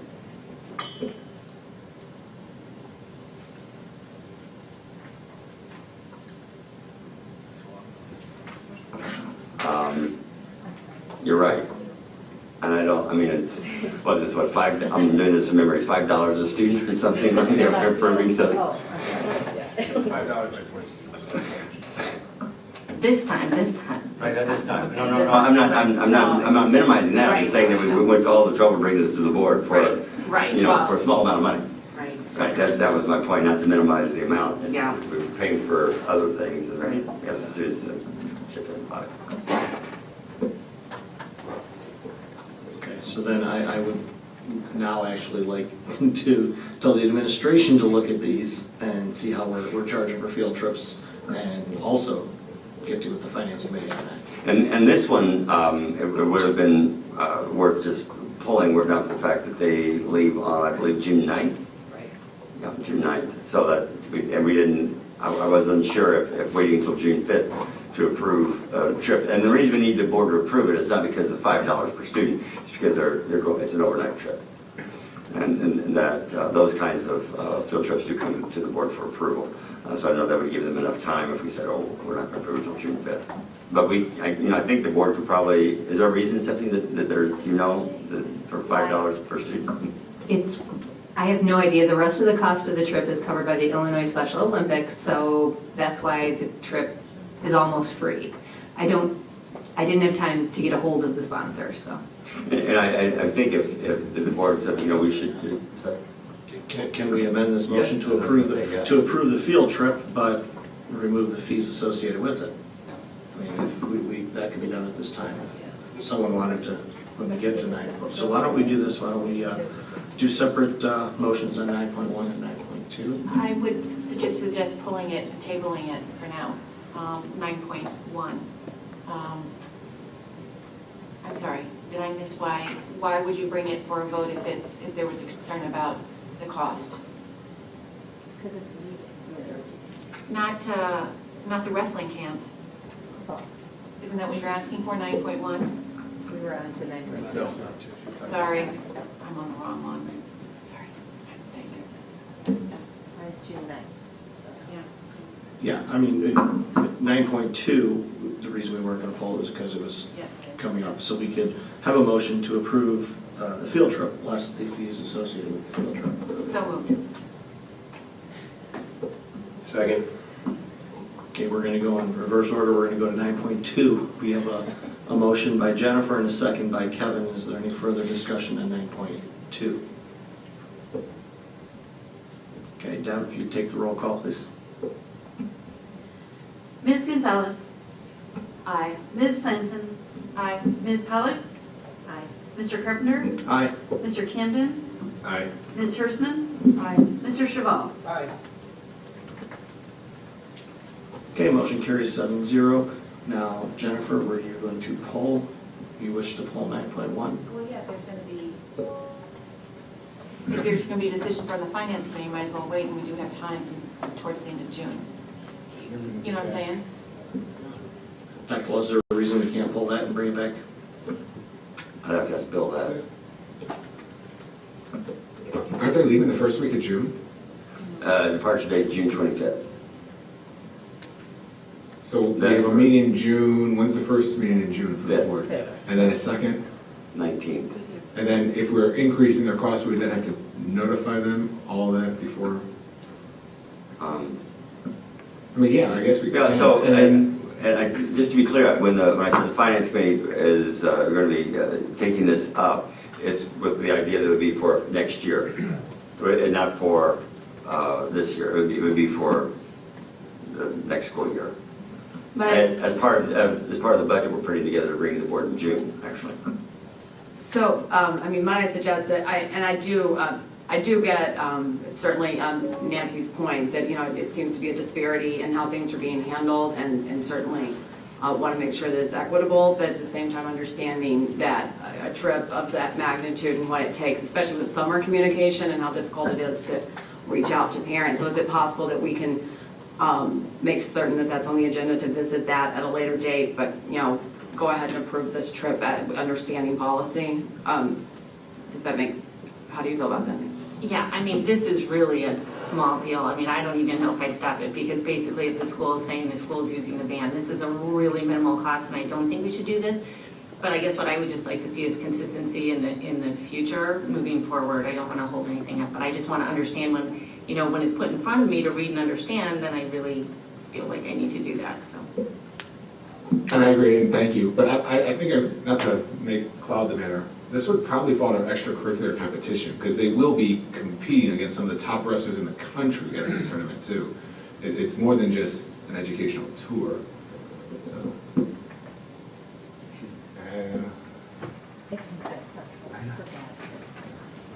Okay, so I would entertain a motion to approve 9.1. Can we return to the previous motion made by Ms. Planson and seconded by Ms. Hirschman? Yes. Call the roll. Is this for them? That was 9-2, we're now doing No. 9-1. You made it. Right, for 9-1, We yep. didn't- There was a motion made for 9-2, and we finished discussion, you're saying we didn't do the roll call on that? I'm sorry. There was a motion for 9-1. We discussed 9-1 and 9-2. Then we took the vote on 9-2, and we Correct. could return to the motion on 9-1. Correct, that's what we're trying to do now for that roll call. So just call the roll Yes, for Okay. 9.1, for 9.1. please. Okay. Mr. Chevall? Aye. Ms. Gonzalez? Aye. Ms. Flinson? Aye. Mr. Carpenter? Aye. I'm sorry, Ms. Pollock? Aye. Mr. Carpenter? Aye. Mr. Camden? I'm going to abstain just because it's not clear to me whether we're voting on 9-1 and 9-2 or 9-1. I'm not opposed to it philosophically, I'm just not sure what the vote is appropriately phrased as. We voted on 9-2 already, Correct. but that's not what the motion is that Deb just read.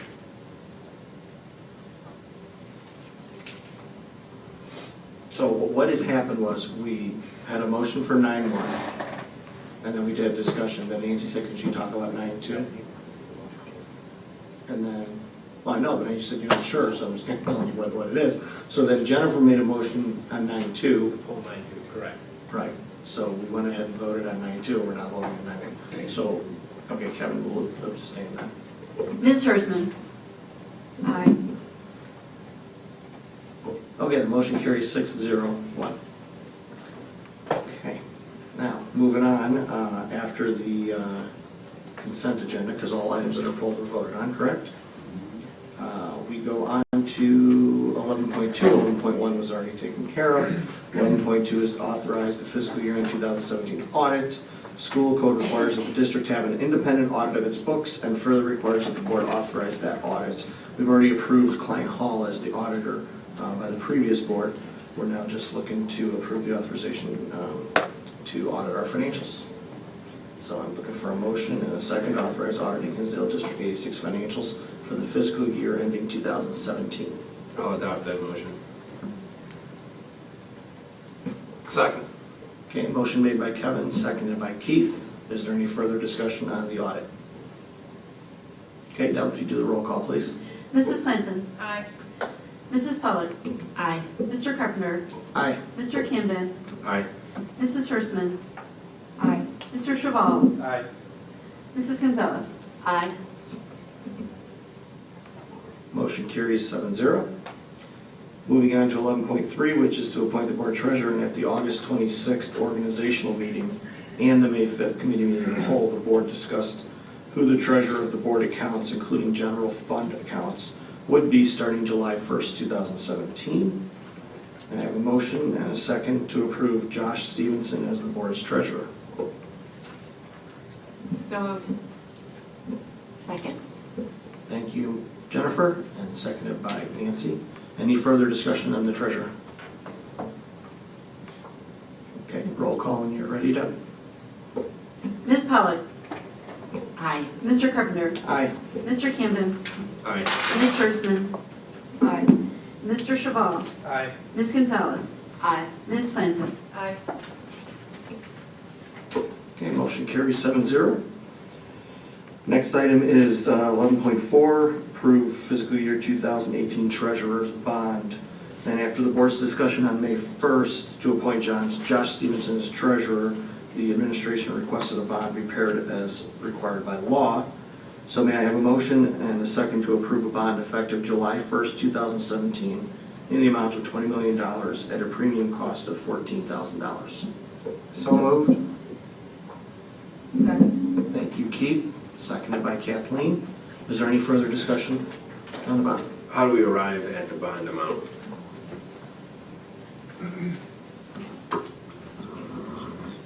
The bonds are set at 25% of the estimated highest total cash we could have on hand. That's a recommendation from the auditor's insurance company.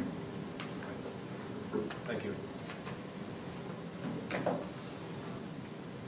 Okay, seeing no further discussion, Deb, roll call when you're ready, please.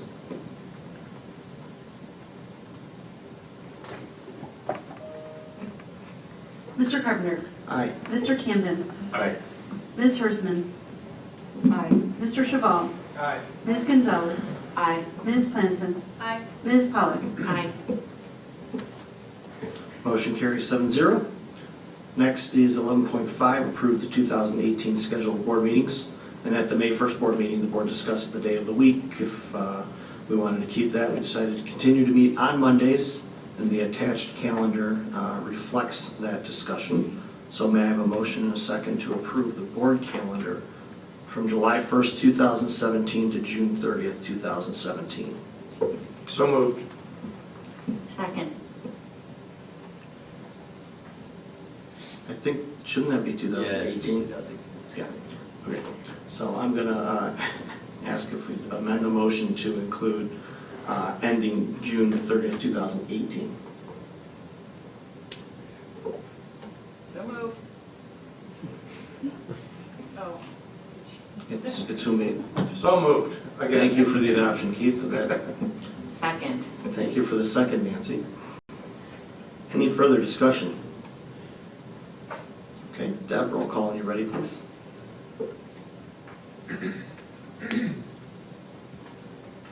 Ms. Hersman? Aye. Mr. Chevall? Aye. Ms. Gonzalez? Aye. Ms. Clancy? Aye. Ms. Pollock? Aye. Mr. Carpenter? Aye. Mr. Camden? Aye. Motion carries 7-0. And then the next is 11.6, to approve the 2017-18 school calendar. Dr. Law. Thank you, Mr. Carpenter. So, as I point out in the memo, we had a period of comment for parents, students, and teachers, just to give us feedback on the calendar. We didn't ask them a specific question. We just said, looking at this calendar, please provide your comments. And it was interesting that most people commented on when school starts. There were some other comments as well, but and just maybe some clarification. One is, because people are asking questions, we have all the instructional spaces are air conditioned. That was the 2011 board worked on that, and that was completed, as Steve Moore pointed out, in 2012. The other thing to remember is that if we make any change to this calendar, we're making a change somewhere else. It is a zero-sum game. So if you want to take away vacation days, because someone said we just need to start taking away vacation days, well, if we do that, we're adding days somewhere else. We're not going to be adding to the number of days. It's just redistributing them. So the other thing, another thing I want to point out is that some people said, not many, but a few were saying we should start even later than August 16th. So when I was kind of going through all 835 comments, I made sure that people who said that, this kind of lined up in the August 16th start date. Because I reasoned that if they want to start later, they're going to be less happy with anything earlier than August 16th. Another thing is that final exams, I think we're pretty committed. Final exams will be before break. Our students need a break. That's been, I think, a very, very good thing for our students' well-being. Never really even wanted to put that on the table to negotiate. Of the 835 comments we got back, 34 did mention the concern between the two semesters. And I just want to make sure the board understands that this 8 days is a total swing. So if a teacher were planning two 90-day semesters, if the semesters were perfectly even, there were 90 days in each, first semester they would have to trim 4 days of instruction. They're not trimming 8, they'd be trimming 4, then adding that 4 to the other end. But it's not as though we're losing a week and 3 days of instruction. And then when you add AP tests in spring, which it's just not a normal school day, we don't think it's as much, but we would be concerned if we got much more than 4 days. So just to kind of emphasize that, we'd like to, if the board is ready, we'd like to propose this calendar for approval, but of course we'd be happy to discuss it because there may be questions and discussions about the calendar. Okay, at this time, if there's any board member? I just have a quick question. I know this came up before, but with an uneven number of days in each semester, the teachers who teach a class that's only a semester-long class, they're comfortable with that?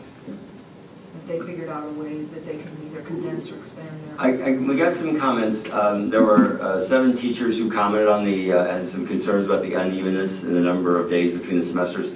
I remember one teacher said it is a concern, but it's also important that the start of school stop creeping earlier and earlier into August. So I think teachers understand very well that it is a trade-off. You're going to have to make a trade-off someplace. And I think universally among parents and teachers, there was concern about how early school is starting in August.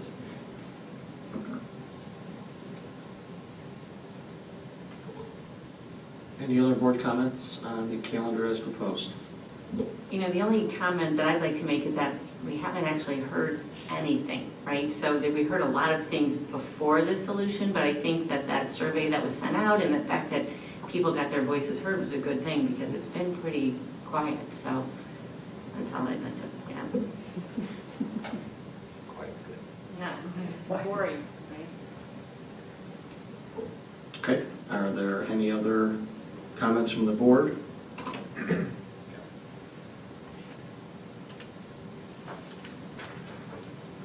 So we would just take action on the calendar as presented. Okay. So then it is an action item, so we will take action on the calendar as presented in the agenda. So moved. Second. Thank you, Jennifer, seconded by Kathleen. I assume there's no further discussion. Deb, if you do the roll call, please. Mr. Chabal? Aye. Ms. Gonzalez? Aye. Ms. Clenson? Aye. Ms. Pollock? Aye. Mr. Carpenter? Aye. Mr. Camden? Aye. Ms. Hirschman? Aye. Okay, motion carries 7-0. The next item, Pam Belsman is celebrating over there. The next item is the president's report, and I only have one item to report, and that is the Hinsdale South Athletic Club has a golf outing coming up, and I was presented the flyer and asked if I could talk about it today, so I will. It is Friday, June 23rd, and yes, the question is always asked, do I have to be a golfer? And the answer is no, because I even play in it, so you do not. And there's a nice dinner afterwards. If you're not able to come to golf, come to dinner afterwards. And basically the point that John wanted to make was the success of the athletic club is dependent on its support, and the support comes from the parents, and all of the money goes to the athletic department.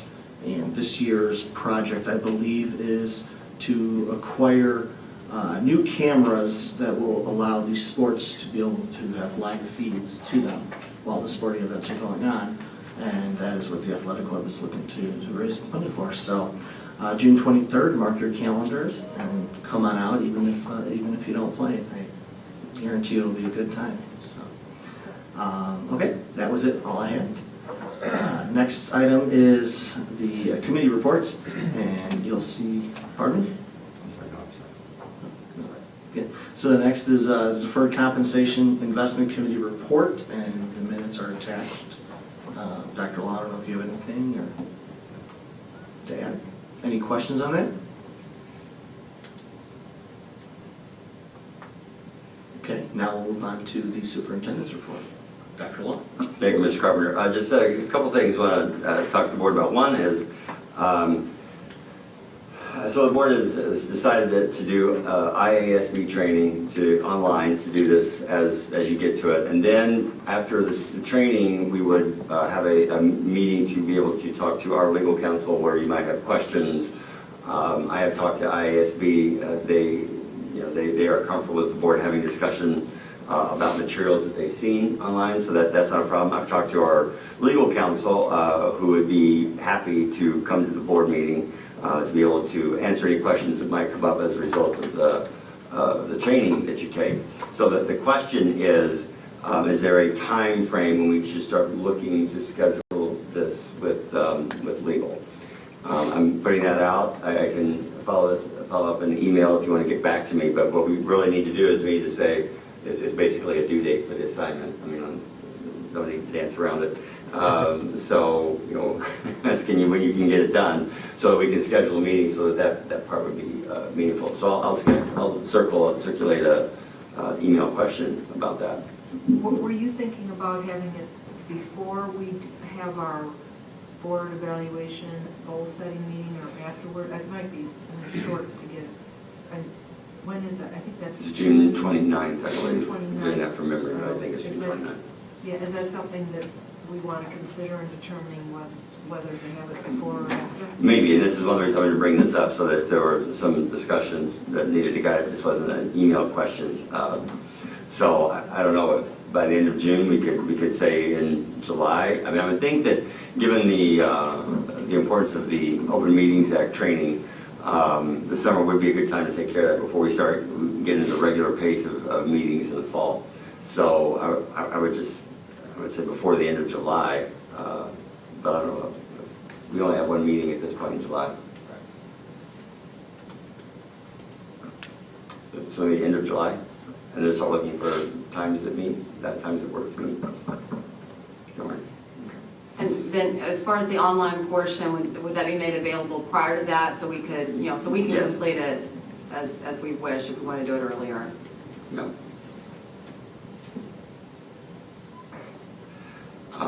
Okay. The next thing is June 5th commencement. We may, I know commencement is not June 5th.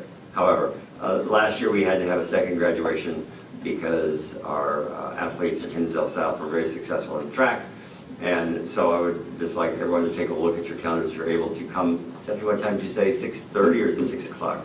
We'd like to schedule it, and of course, we're putting the cart before the horse. We'd love to schedule it if they advance, June 5th, right before the board meeting. 6:30 or 6:30. 6:30, right. We anticipate about a 20, 25-minute ceremony, no matter how many students. It could be one, could be several. So it just, I'll send out an email about that as well, but 6:30 on June 1st for commencement in case we need it. The next thing is, I know there's been a lot of talk in the news about ransomware, so I thought I'd just let the board know what we do to try to guard ourselves against that kind of attack. First of all our workstations and servers are up to date. A lot of the systems that are being attacked are running Windows XP. Only 15% of our staff computers are running Windows 7, and everything else is Windows 8 or newer. We patch operating system and third-party applications for workstations and servers weekly. All our servers are backed up every night, and the backup is replicated from central to south every night. Tim, of course, can explain any more of this in detail if you want, but the point is that if someone said, well, now you're going to have to pay us in Bitcoin before you get your information, we have the information that we could get to on our side. And as long as staff keep a copy of their files on the network drive and not just on their local workstation, then we can get it if it's compromised. So I just want to make sure the board knows, as you hear about ransomware and whether District 86 is vulnerable. Of course, we're all vulnerable if you start clicking on links and you don't know what links you're clicking on. But we are taking steps to try to protect ourselves from ransomware. Last thing I'd like to ask the board about is, as everyone knows, the bond referendum in April failed, but we still have facilities needs, and I truly believe that the community supports the schools, even though they didn't support that particular referendum question. So moving forward, I think the board is going to need information in order to determine what its next steps are. So I have a question that at this point is truly just a budget question. Because what we like to do, if the board gives us a direction, is to include in the budget that we're going to bring, tentative budget to bring to the board in June, line items that would take into account the work that we're anticipating that we would be doing. This is very important because this fiscal year, we did not include some of those line items, and because it's not budgeted, the money is spent elsewhere, and so it's easy to go over budget, as you'll see in Josh's report. So if we don't budget those expenses, then we will budget them somewhere. We will spend that money. By budgeting the expenses, that means we cut back in other areas. So unless the board board objects, I'd like to prepare some referendum budget line items to bring back to the board for a tentative budget. I just didn't want that to show up in June 5th and the board saying, where did this come from? Unless there are objections to that, we'd like to do that. And if we don't spend the money, if the board doesn't do it, then okay. There's no shortage of needs, but I just want to make sure that we can budget for that, but the board is okay with that. Okay, thank you. That's all I have. Okay, thank you. And as you'll see, there's also the management reports available to you there. So if you have any questions. I did have one specific question around the management report in regards to suspensions. There was an obvious drop in suspensions at Hinsdale South from 2016 to 2017, but I'm just curious, especially with new laws in Illinois, and that's what I was Googling. I wanted to see when was that law put into place, and that law was 2016, and really trying to, get rid of suspensions, really. And there are certainly states that are completely banned it. Illinois is on the verge of completely banning it.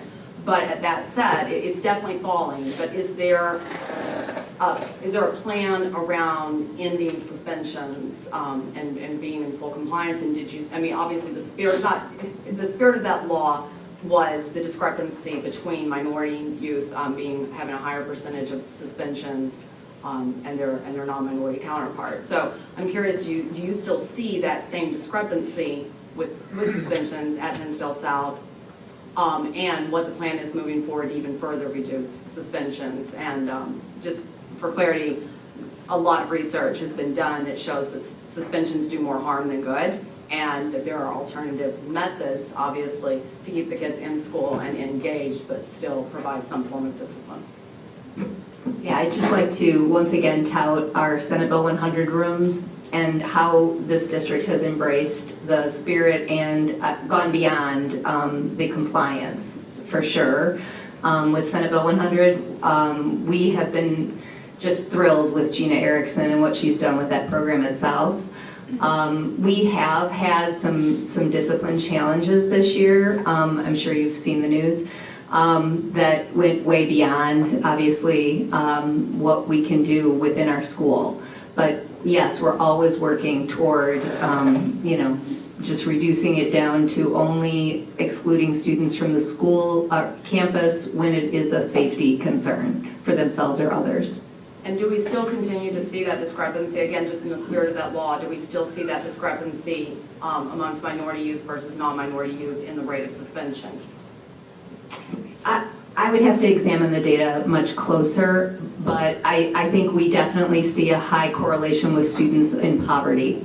And so our training with Lurie's Children's Hospital, we're meeting with them again tomorrow to plan next year.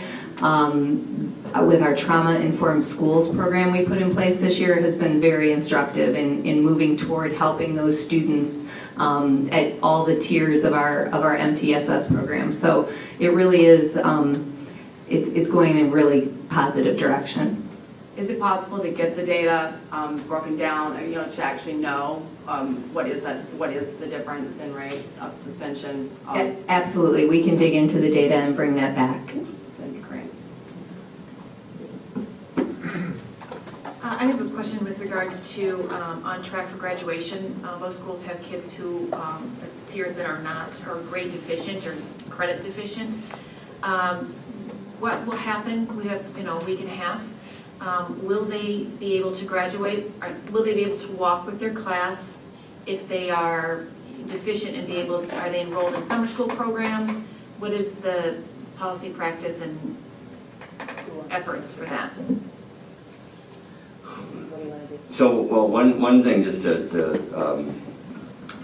point out is that this on track that comes from this report, I don't know how current it is, because what happens is this is pulled from semester, and so as we're getting close to the semester, the monitoring of those students is going to be far more granular than what this report is pulling. Okay, so are there students that are credit deficient with the threat of not being able to graduate? And if so, do you have them, what's the plan, and will they be able to walk with the class? I guess is what I'm trying to get at.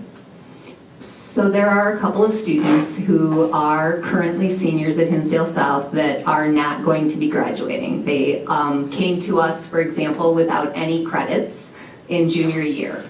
So they are catching up wonderfully, and we have lots of interventions in place, but they're going to need to come to summer school and back in the fall, and they've known this for a year and a half. I mean, this is something that we have communicated to families numerous times.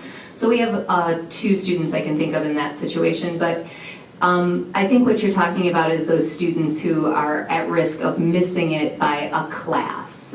And we are working with those students. At this time, all students have a shot at graduation if they are in that category of close.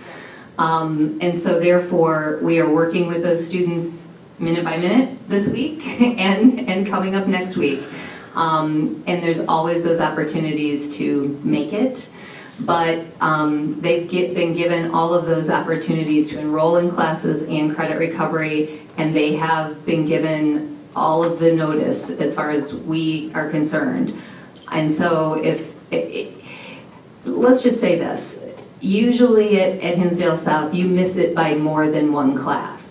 There's never, first of all, we have the right as principals not like to waive PE, for example, and we do take that occasionally into account, so that we have a student will never fail high school and not graduate because they failed PE, for example. So we are working with our students, our parents, our teachers, and we're going to get everybody across that stage if we absolutely can. It's a very desperate time right now. It's very crunch. Well, I just, based upon our conversation we had 2 weeks ago, there was a little bit, it seemed like a discrepancy between schools on whether or not those kids who are close can walk versus not walk if they're enrolled in the summer program or credit recovery or things like that. I got the impression that there was a discrepancy between schools. I just want to make sure that, if the student misses it, like you said, who's close, but is enrolled for credit recovery in summer, that they are allowed to walk. They're not. So that's one of the things that, I know that, and it sounded contradictory, but it actually wasn't, because there are instances in which students would walk with deficient credits. For example, if it happened that someone was a credit short and we did not let the family know that the student was in danger, that's on us.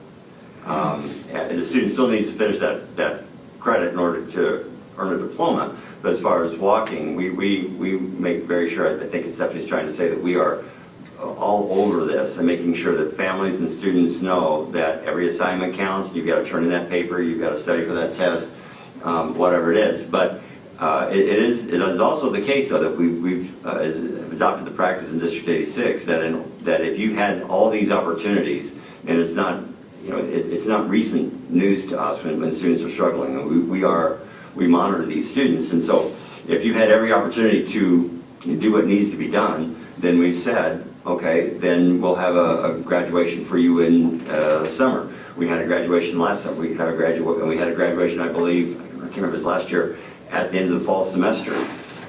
So we're trying to give these students the opportunity to actually complete what needs to be completed, and then have a graduation ceremony for them upon completing the requirements. But we have not allowed students to walk in graduation until they have earned their credits to receive a diploma.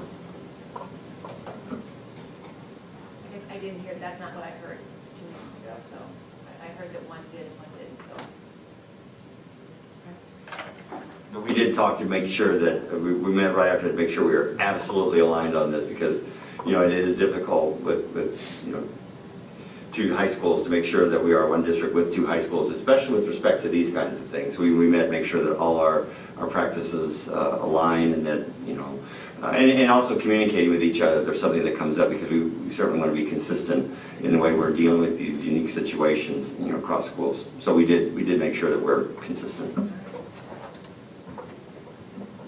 On the Adult Opportunities Program, it looks like actually in excess of 50% increase year over year Is that just because of the cohort that was available, or is that a testament to our programs, which I tend to think it is?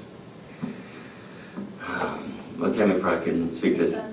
Yeah, no, so we have, it depends on the cohort for sure, but we are expecting that the success of our programs is going to, When we Causes originally looked things. at the long-term projections, looking at current students sitting in the high school seats, we had a projection that continued to increase, I think, in fact, double, which is why we made the original recommendation for a two-story building.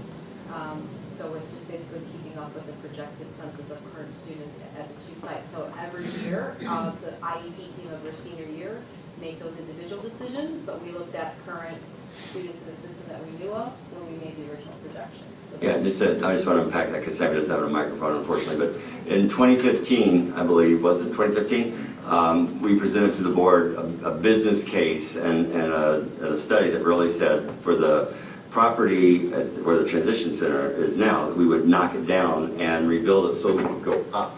Because in its current state, you couldn't just add a second floor to it. It was never built for that. It was decided at that time not to do that and just to renovate the footprint as it stands. So, as Tammy said, now we're just coping with the fact that the students we projected to be coming are now coming. Thank you. And just one last, excuse me, one last question in regards to student mobility. I'm looking at the difference in between the two schools, and we've talked a lot about student mobility rates being a factor at Hinsdale South, and knowing that different issues that students may face. And I've been told often that about the mobility rates, and having worked with a similar population of students, I can understand that. But then I'm looking at the data, and I'm either just not understanding the data or something here, but I'm looking at, just for example, Hinsdale Central in that reporting period. Which one are we looking at up there right now? Because I can't. That's South. Okay. They're separated. So Central's up top. So at Hinsdale Central, they're showing an N of 10 out of 13, and 9 out of 11, and in the prior year, 7, 6, 4, 4. Hinsdale South, during those same reporting periods, reporting 1/3 less student mobility rates and 1/2, and so I'm just a bit confused because Hinsdale South is reporting 8 and 9, in and out, 9 and 9, 4 and 3, 6 and 4. So in many instances, Hinsdale Central is reporting double, if not triple, the student mobility rate. And so I'm just confused by the numbers. I understand that there's a larger population, and please forgive because I'm not a math major, but especially in the instances where it's showing 3 times the quantity or even twice the quantity, I was surprised by those numbers, and I was just wondering if the full student mobility rate is really reflected here. And I know sometimes just different things are reported in different ways. So I'm just curious, is that really reflecting the full student mobility rate of Hinsdale South? It must be pulling the same algorithmic way. I mean, I'm not sure. We are half the student population of Central, so that certainly is a factor. And we've seen various data ups and downs in the data of mobility at South. It's very strange. Last year, for example, we had a handful of students transfer in with 2 weeks left to go. Right. And that was odd. So this year we haven't had that here at the end, but. Yeah, and I understand, I do take into account the difference in population. And so what I'm seeing is that in some cases, it's exactly double, 4 versus 8. In other cases, it's triple, 3 versus 9, 6 versus 12. But that would seem to say that they have the same rate of student mobility, which I was just surprised. Central does have, yeah, and this. That does surprise some people. There is a higher rate of student mobility at Central than people anticipate there would be, because of families moving. It could be for different reasons, transfers for jobs and so Oh, forth. I totally understand that. I think what I'm surprised by is that there's a lower rate of student mobility at Hinsdale South than what I would have expected just based on everything I've heard and different teachers and different people that in the community, it's just a much smaller rate of student mobility than So what I would the school report card has a summary of the year of mobility and kind of takes the ins and outs and does that off of the data that is put in at the beginning of the school year in the fall report, and then it takes the end of the year report and they calculate as a mobility rate. So that might give a better That will give you picture a than better the picture. snapshot of Yes. a couple months. That's really what I'm looking at. Like, where is the student mobility? Because I know it has to be more profound. Well, and this is a month. This is, you know, for that month, what was the mobility? Right, And 2 months. I'd be careful about saying the rate, because if you're gonna, what we have to do is do a percentage in order to really understand, to be able to compare, because the differences in population between the building, in order to understand, all right, how does the mobility of South compare to Central? We have to divide the transfers in and out by the number of students at each building. So that would give you really an apples to apples comparison. But that is just for the month of April. Right, and just for point of clarity, it's just one of those things that we are oftentimes finding ourselves citing about Hinsdale South is, you know, there's a very high rate of student mobility, and I just want to, know for certain if that's a struggle point, then there are things that we could do to address it. But if the population of students is more stable than what one would predict, then that's a good thing, and that means that, there are better services that we could offer, and maybe that's not the issue that we need to be tackling. Well, but that said, I mean, just even though we're looking at this in a month, if you go to the Illinois report card, the one that is most recent, Hinsdale Central is listed as 11% student mobility, whereas Hinsdale South is 7%. Yeah. So there's the limitation of this is just looking at month over month. But Hinsdale South is indeed a lower student mobility rate. According to the last report card, yes. I just think that's interesting, just because it informs where do we need to be targeting services, and it sounds like we have a stable population of students that, that may need services, rather than this idea that we have this constant student mobility problem.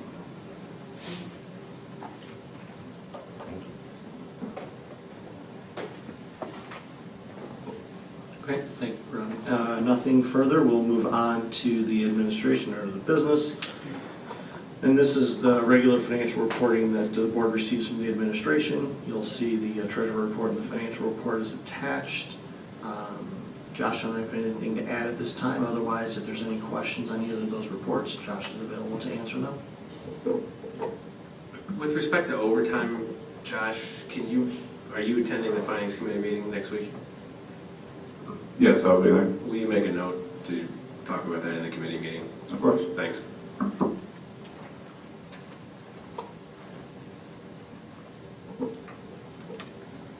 Okay, nothing else for the financial reporting. We will move on to just 16.1. You'll see there is a list of FOIA requests there that have come in since the last board meeting. There are several of them to look at. I don't know if there's any questions on the FOIA that can be asked and answered here. Can I say something about the FOIA request? So I've gotten this question a couple times. When we receive anonymous FOIA requests, we respond to those as if it was just, we knew who the person was. And I think that's what the Attorney General wants us to do, because you can imagine situations in which people don't want to make their identity known, but they're wanting to they have a genuine, sincere interest in knowing something about a public body. So we do try to respond to those, and that's why when you see all these anonymous requests, we are responding to them, because we think we should, and the Attorney General, I think, wants us to. I was just curious in terms of the volume of requests for, this consistent time period. Is this a typical volume that you see within a time frame? I have to ask Deb that. I don't think so. I think this has been a little more than we normally see. Many of these have been burdensome and then have been narrowed, or have been unclear and then have been clarified. It is an election cycle timeframe. I think we see a spike in FOIAs historically around elections. I have not been doing the FOIAs for a long period of time. We've had about half this amount for the 2 most recent prior board meetings, and then it doubled in this time frame.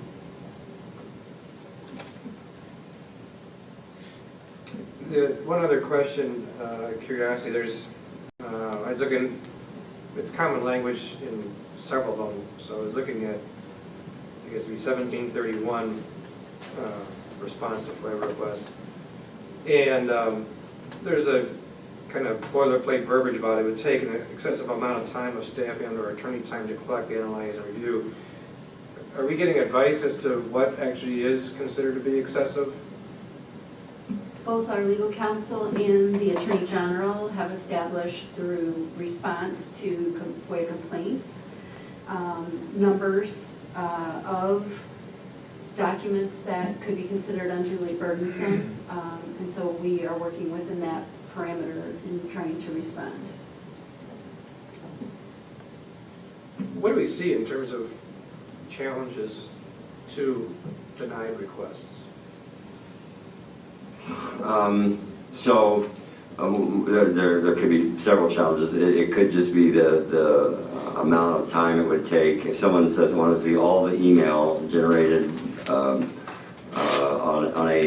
a given topic over a period, or for all time, and we end up having 20,000 emails.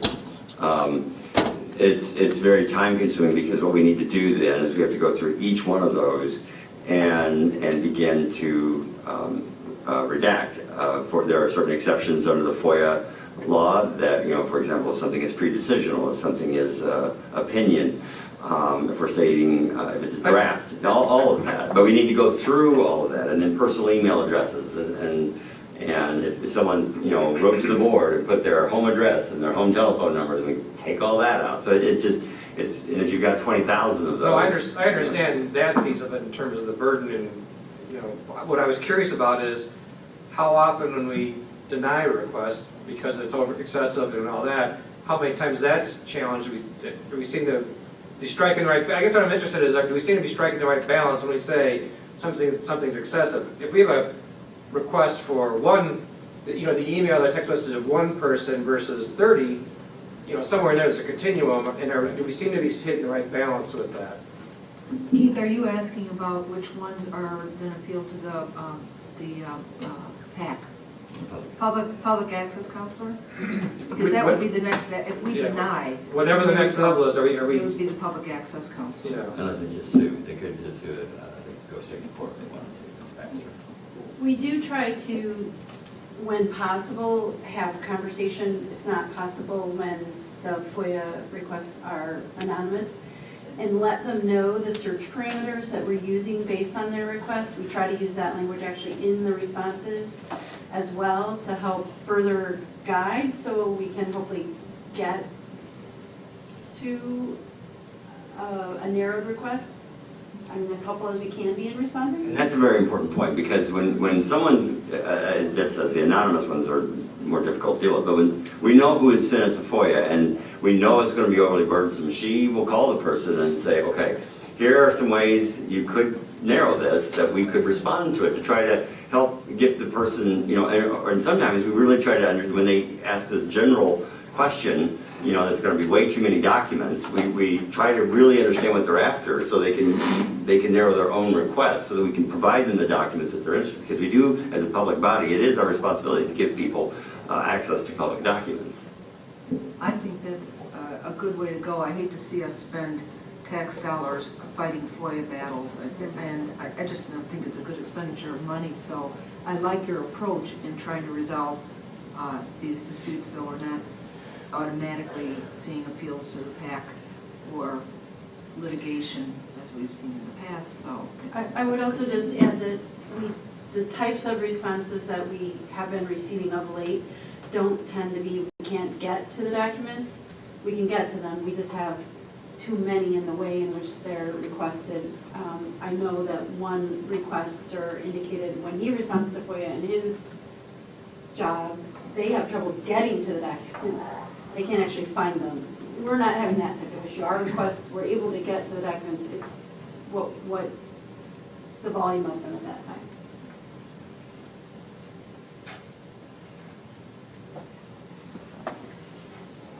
It's not clear cut, I know. My only curiosity was in terms of, are we inviting too many fights that then end up costing us money or whatever, but the process sounds great in terms of, in the spirit of, we want to be transparent, we want to get people the information they want. That all sounds really good. My only curiosity was how many challenges that escalate are we running into, but, I guess I'll watch over time and see what we see. And perhaps we could do this with the new board member orientation and ask legal and get a little more input from them as well on it. Maybe they can kind of give us some advice as well. Okay, if there's nothing else, we'll move on to 17, which is comments. 17.1, any additional board comments anybody wishes to make? I had a question mainly for Bruce, and maybe I should have brought this, I didn't think about it until bring up in superintendent's report. We had a conversation with regards to creating, that you were going to be creating some type of superintendent committee that focused on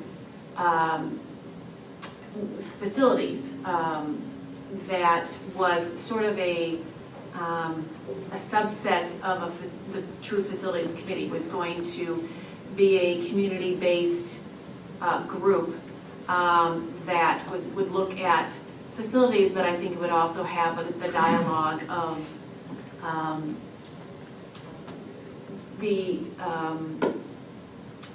it could be the attendance zones or the discrepancies or things of that nature. So I didn't know if you, and I apologize for putting you on the spot, when we had talked, I thought it was going to be just, you were going to bring it up tonight, so that's why I'm... Well, and as Jennifer says, Facilities Committee Chair is talking to her about next steps.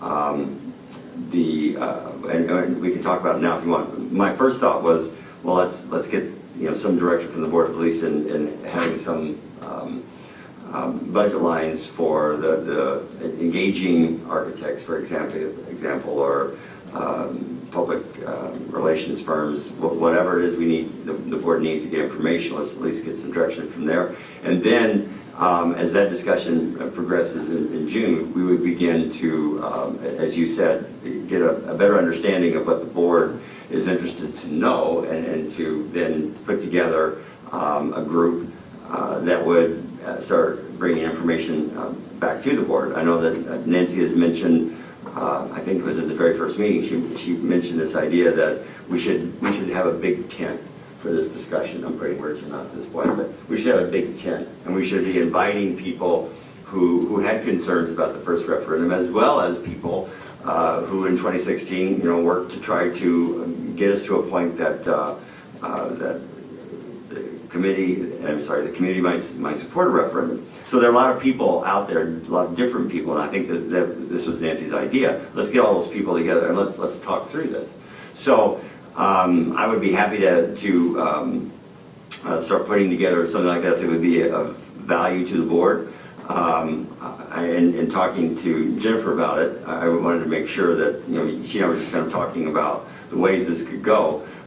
Certainly, however it goes, if there's some information that administration could be organized and bring back to the board, it would come back to this whole board for review and consideration. But I think if we're really going to be engaging the community, summer would be a good time to plan. And then once people come back in August and start paying attention to school, that'd be a good time to get the work started. But the other thing that I have a little bit of a sense of urgency, I have to confess, because if the board were to say, oh, we want to go back out in March of 2018, we don't have much time. We really, really don't have much time. It is an enormous amount of work. And then November of 2018 would be the next election, and then in spring we're in board election again.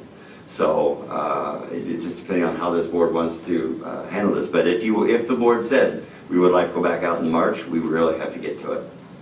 So I thought at the last meeting, I think actually by motion and adoption of a motion, I think the board directed that we go through the process of creating an RFP with respect to strategic planning process and a consultant to help lead us through that, which to me, a lot of that is a component or a subset of that, really gets kind of sucked into that, I expect anyways.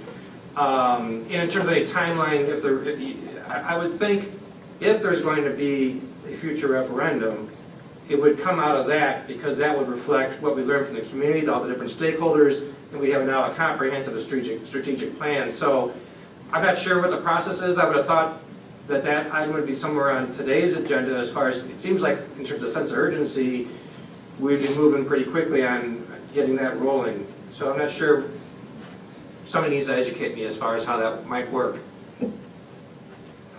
Well, I think this is a good discussion because the strategic planning work that I've seen that's engaged the community has not gotten into the kinds of questions that we were asking in 2016. In 2016, we were asking people, for example, their support for science, technology, engineering, and math courses. Now, that could be part of a strategic plan if we're asking the community about the direction that the school district needs to go.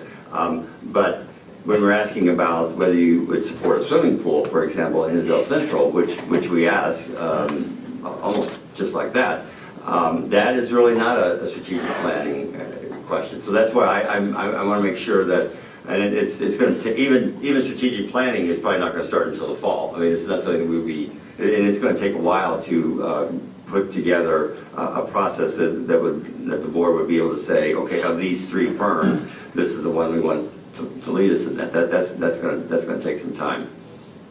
Yeah, I mean, the motion and all last meeting came out of discussions about the different committees and the thought of having all that melded together in terms of all the different parts and all the different components that drive the district and the vision for the district. We heard a lot as far as the four candidates that were recently elected from the community about concerns between South versus Central and what's needed here. So my thought about that anyways is that process would include a lot of engagement from the community. And frankly, I think in terms of the pool, I heard suggestions of 2 pools, I heard 1 aquatic center, whatever else. I think that those are the kind of things that we're going to cipher out and get from the community as we go through a strategic planning process. And maybe I might be using the wrong terminology, I'm not sure about all that, but to me this is what would drive what our plans are in terms of facilities and all the other things as well along the way. And I wouldn't, frankly, I'm always open to being educated and changing my mind, but I couldn't see entertaining the thought of a referendum without having gone through a comprehensive plan, particularly given the way the last referendum ended up. And just to that point, the idea of, the expediency that we had to operate under, but then that we would go out to the community now with all the, we don't know what the questions are. How can we know what the questions we want to ask are if we don't have that overarching vision and that we haven't had? And again, to the point, is strategic planning really, the exact terminology, or are we more in that vision process first? And, gathering feedback certainly from stakeholders, but going out to the community with these questions, are they informed questions?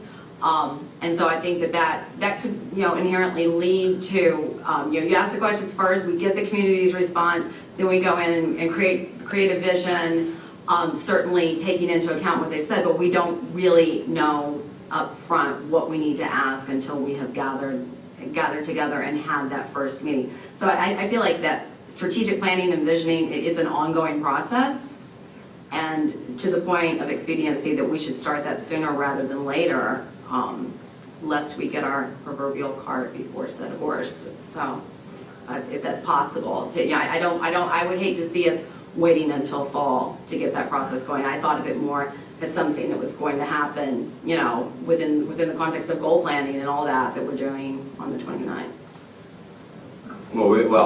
So this is really important then, because this may be just a separate conversation. coming up in 2 weeks, and I didn't think the board would be expecting us to bring back, proposals fully formed for the board to consider to pick a strategic planning firm in 2 weeks. I mean, that would be a really fast turnaround. I think we have a lot of data already on what the community says, what they want in facilities. We're not lacking in data. What we don't know, though, from the last election is what happened. Who we were getting. I think Karen has data now from the election commission. We know, who voted, their demographics. Of course, we don't know how they voted, but we know who voted, and their party affiliation. All those things that people who study this stuff take a look at. And this is the kind of information I think that we need to bring back to the board. Well, maybe. I mean, if the facilities are going to be within the context of strategic planning, then we need to. I think the firm that we would need to hire is going to have to be, a very specific kind of firm. It's going to be able to have the sensitivity to that. I'll have to think about how to do that. But if what the board is saying is we don't want this to go on 2 tracks, we just want 1 track, and we want all the consideration facilities.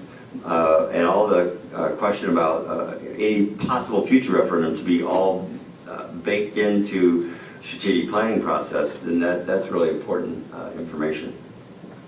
I mean, just, with the 2-track analogy, I think it's important, because we don't want to go in different directions. And to the discussion that you and I had, and you talked about, the importance of it, this idea of bringing in, and you asked me to mention, and bringing in all stakeholders, and the idea of talking more with community representatives and working in a more intergovernmental fashion. And those are the kind of things that I had spoken with different board members and seem to have good appetite for that we have a lot of information out there, whether that be from mayors, whether that be from different departments and municipalities that have their own planning going on, that will undoubtedly intersect with our plans and our goals, and getting that information, working in an intergovernmental fashion, knowing what decisions are being made that could impact, and vice versa, what we're deciding. And not just on this one issue, but on the countless issues that we decide. So I'm hoping that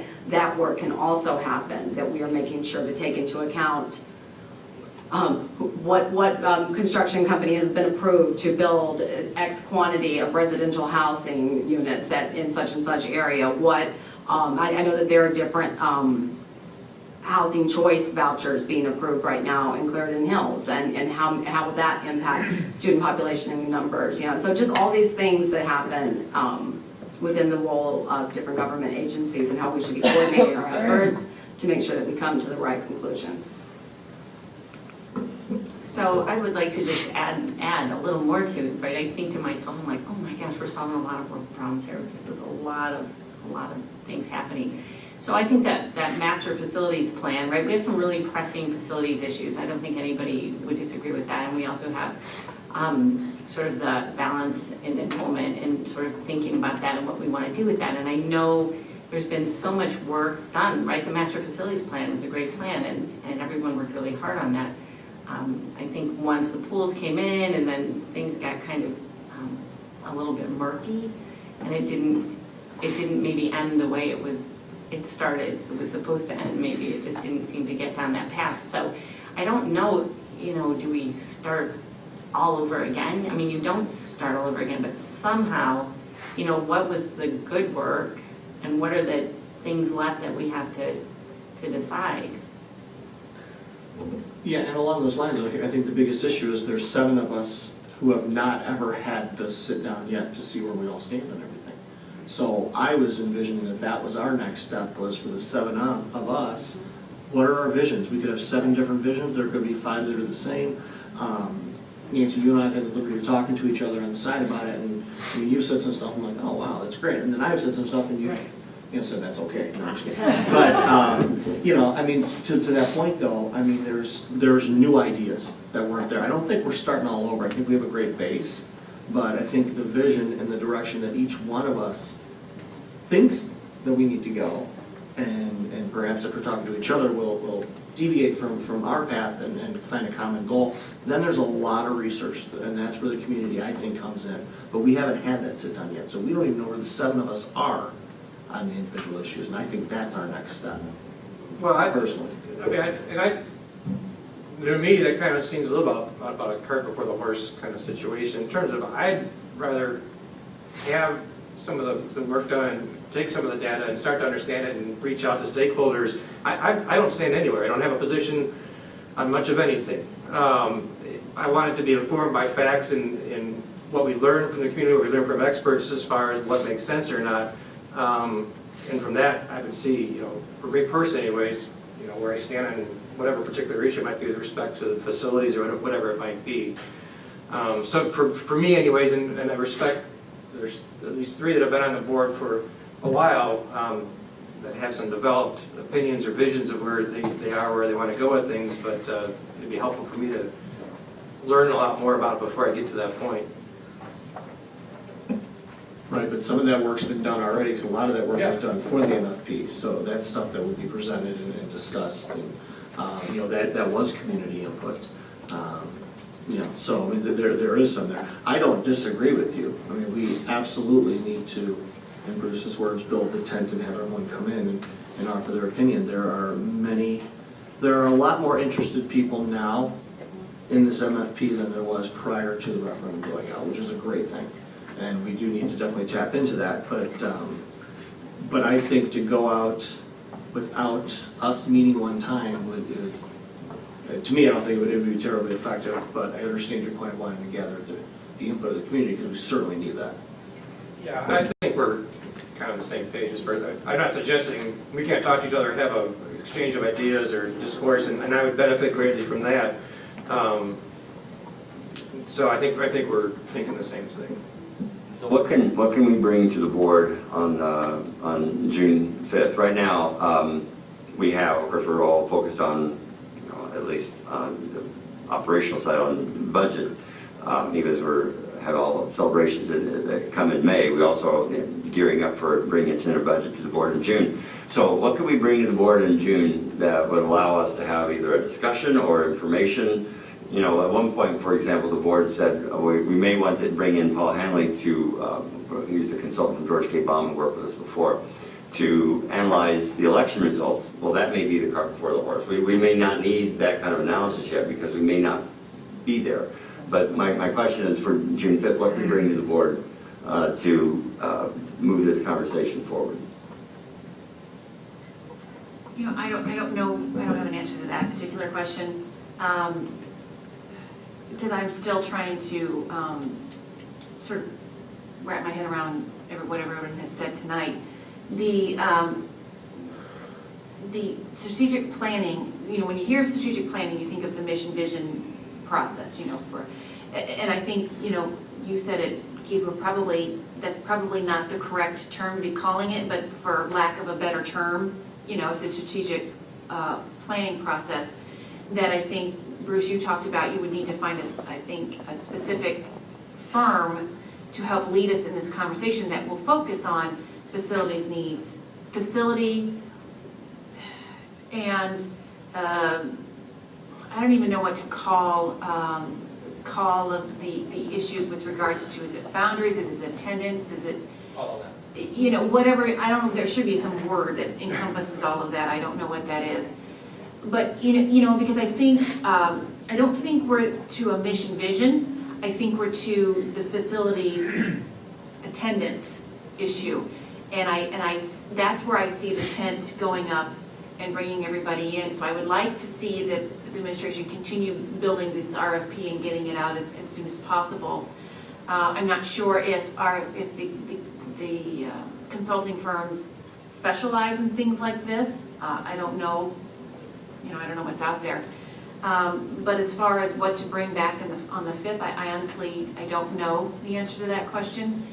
I also don't know if it's worth having a facilities committee meeting, because you talked about wanting to know, getting information and start digesting it. But I don't know if that's the information that you need to have, you know, to start digesting the facilities. I don't know if you need to have an understanding of that, and if the new board members do. I know that these two sat on the steering committee, so they have a pretty good knowledge, and the three of us do, but you two are new. So I don't know if it's worth having a facility committee to get everybody up to speed, to have the conversation. If that is the case, if you think that that's a good idea, we can look at our calendars and schedule that. But that's sort of where I'm kind of coming from, listening to what you guys have said, sort of mulling it around in my head. As far as what to bring back for the next meeting, maybe, I think maybe revisit the minutes from the last meeting. We were talking about the committees and what the motion was and what that conversation was. And I think maybe it's partly giving us ideas about, well, here's some ideas of how you can go forward after hearing what we've all been talking about in various states of confusion, I suppose, but maybe helping to suggest some paths that we might take, you know, alternative paths to move forward in that way. I think with respect to the facilities, my feeling is, based on what all we heard over the last several months, is we're way too early to be, I mean, it would be helpful to know more about exactly what the conditions and situations are, all that kind of stuff. But as far as actually talking about doing something with the facilities, my feeling is, based on what I heard from the community and what I've read, all that is, we need to figure out, if you got the whole Phil South First question and all those issues, the disparity in enrollments, all that, what are we going to do with that? What makes sense? How can we impact that? And that's what I would like to hear. What are you pointing at there? You pointed at the clock? No, I wasn't here, but we're all like ready to. So that's, yeah, I'll be quiet. Thank you. And I mean, I'm curious about the process. And as much as probably more than anyone, I would love to design a school. That's been one of my dreams my entire life, to build a school, to design a school, my dream school. That's, you know, part of what I do. But I don't think that's part of what I do here. And I'm curious, the degree, and it makes me think, and please forgive me for not remembering the teacher's name, the instructional innovation coach. Yes. I want to know what he thinks. I want to know what the principals think. I want to know what a school visioneer thinks. And as much as I have a passion for education and a lot of experience, that's not what I'm here for. And you know, I wonder the degree to which, I know that we've engaged community members. I know there's been a master facilities plan, and I appreciate that work. But that said, there are professionals that envision schools of the future. There are professionals out there that this is what they do. They take a look and they dissect the issues, and they come back with innovative solutions. And I think we could too, but at the end of the day, I'm just not certain that, the same way that if I was saying, I'd like to re-envision your curriculum, I'm just, you know, I think I'm just going to completely re-envision your entire curriculum from scratch. You know, that would probably not be a good idea, you know, because that's best left to the school. So I'm not sure how we got where we are. And you see the results of that at the end, you know, a couple months before it's supposed to go, oh my gosh, we've got to do goals too. It's just, I think that we have an opportunity here. We have a tremendous sum of money on you know, at stake here. We have a community that came back and said no. And no matter how we look at it, I mean, people have been very clear. And there are huge issues at stake.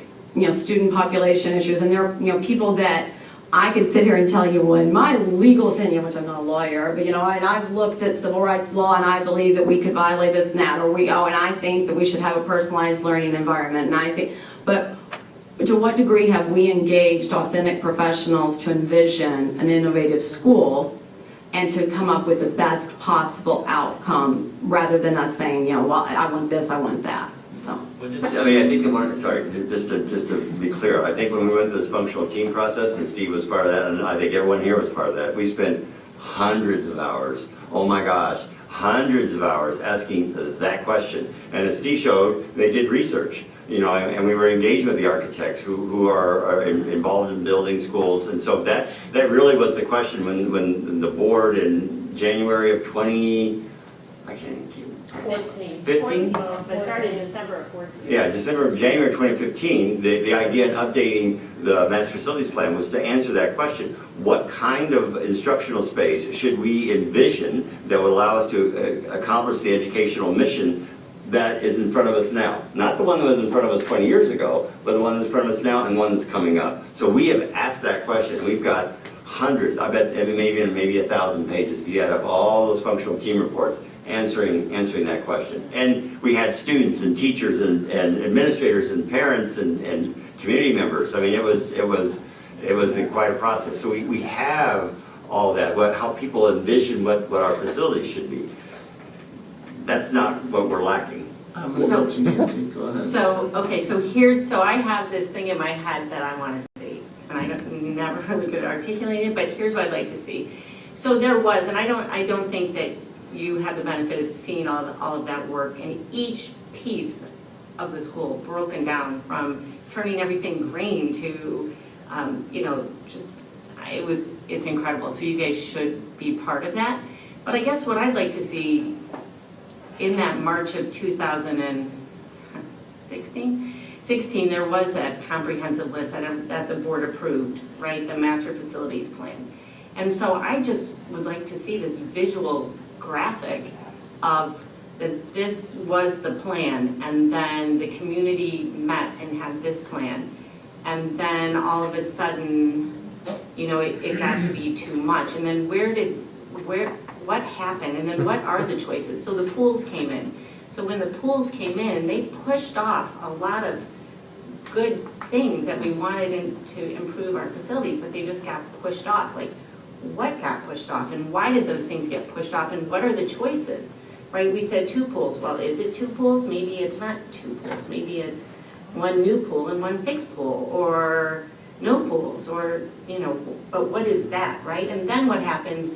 So, in more classroom space. Well, if you don't put more classroom space at Central, then what does that mean? What road does that take you down? And we have to really sort of look at that whole picture, and that's what I'd like to see, visual. Nancy, I think you raise a really good point. Over the 2 years I've been on the board, I feel like I've been inundated with charts and architectural drawings and data, and it's hard for me to keep it all straight. And I think it would be helpful to go back to the prioritization that we developed based on what the committee had put together, and then match that up with the information we got from the community when we had Baum do the surveys. And I mean, that's not controversial, that's just facts. Here is the order that we ultimately ended up prioritizing based on a vote and very spirited discussion. Then look at what the community responded to in those surveys, and realize that we're dealing with 2 very significantly different issues that are just intertwined. And one is facilities improvement, and the other one is the balancing the enrollment between the 2 schools. And I think we can all acknowledge that one of the main reasons that the referendum did not pass and get more support is because a very significant issue was raised that we need to address, and that is the 2 schools and the enrollment issue. So to just look at it as a facilities issue is going to put us back in the same position we were at before. So, and I would just like to say that balancing the enrollment is one way to optimize using the assets, right? That's one way to do it. That may not be the only way to do it, right? So I think that has to be explored too. One thing I think maybe you could bring back at some point is I've asked you to look at other districts that perhaps face the same issue of, to the imbalanced enrollment of schools within their district, and what do they do? I would be interested, because we cannot be the only ones facing this issue, and if we don't have to reinvent the wheel and we can glean some information from somebody else, that would be extremely helpful, in my opinion, I'd like to see. And to your point, Jennifer, you know, when you do look at that and you look at some of the most recent instances of that, whether that be Taft High School on the far northwest side, New Trier, a lot of schools have grappled with that. And many times it's, you know, the building of a freshman center, you know, things like that. So when we're looking at how, you know, so to say, well, we know what we're going to do, where we know we have this prior plan, but now we have new issues to tackle and possibly new ways to tackle them, then it could completely alter those plans. And so I just think, you know, that's why it's important to look at these in totality and not necessarily a vacuum. But there are, at the end of the day, I think there are possible innovative solutions out there that we've not necessarily considered. And to your point, how have other districts taken on that challenge? And it's been certainly in different ways, but a lot of freshman centers have been built, I'll just tell you that.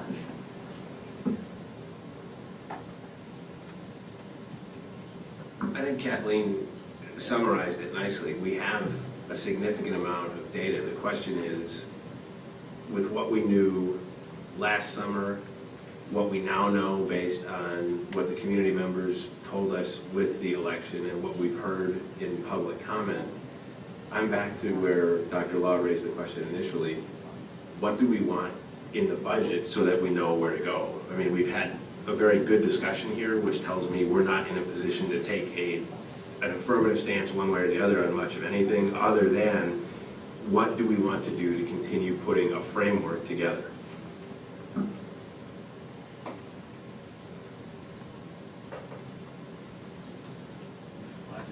And there lies the question. So, I mean, I'll go back to the fact that I think what we need is we need history. History tells a lot. So there are many reports that can be shared with all of us. History is exactly what Nancy was asking for. Here's where it started, here's where it went, and here's where it ended up. You know, each topic and items like that. So I think that's where we need to start. A little bit of a relearning curve for everybody.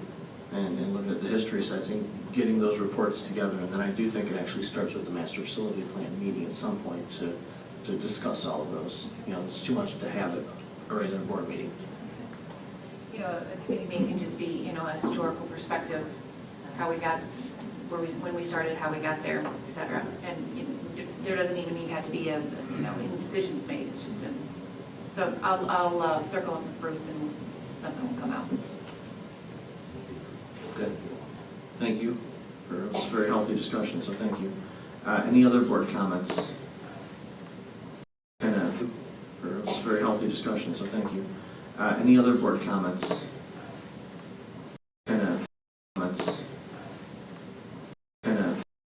About the RFP process from last meeting and how that takes place. I think I'd be interested in knowing more legally what the requirements are, what we do here currently.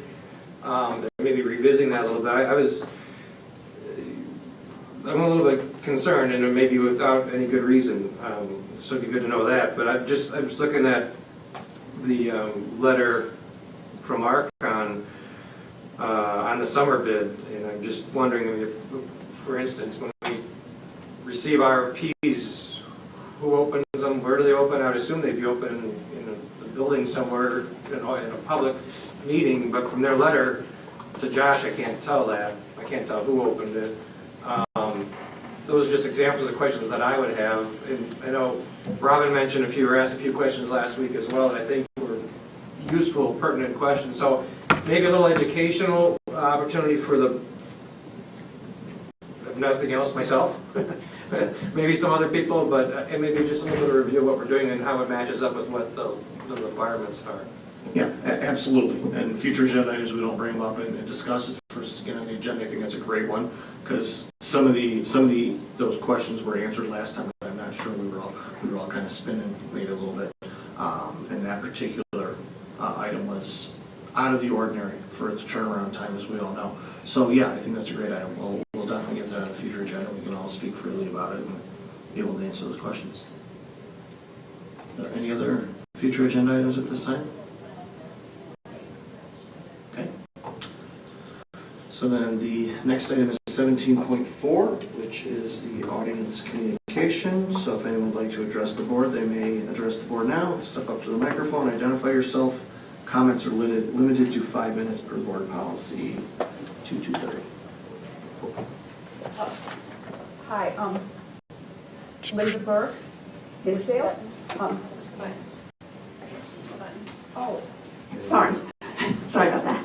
I'm also very interested to get to a space and facilities solution that everyone can live with.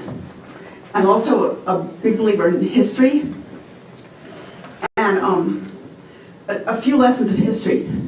That grade level centers are so intensely unpopular in especially 181, our largest feeder district, that's politically unfeasible. The way it works in LT, and I've asked the kids in my classes who go to LT, is that the schools are 1 mile apart, so if you have to take a class at the other school, the shuttle runs back and forth and it's very quick. In New Trier, and believe me, I wish we had made this decision from the start, they realized they couldn't draw a boundary, it was ethnically divisive, so they used their existing extra building as a freshman center. However, I am told by a very knowledgeable source that the Winnetka police have been advised to ignore teachers speeding back and forth. I'm simply not sure that this could be feasible here. So grade level centers just, they're too unpopular to be realistic here. And I wish we could have them. They work brilliantly. They end de facto segregation is prevented by them, but that won't work. Next, historically, don't even ask me how I know, but there's history behind it. Okay, the referendum was lost when, and I understand why the board did it, I'm not condemning them, but when they decided to enlarge the buffer zone and put more kids into Hinsdale Central.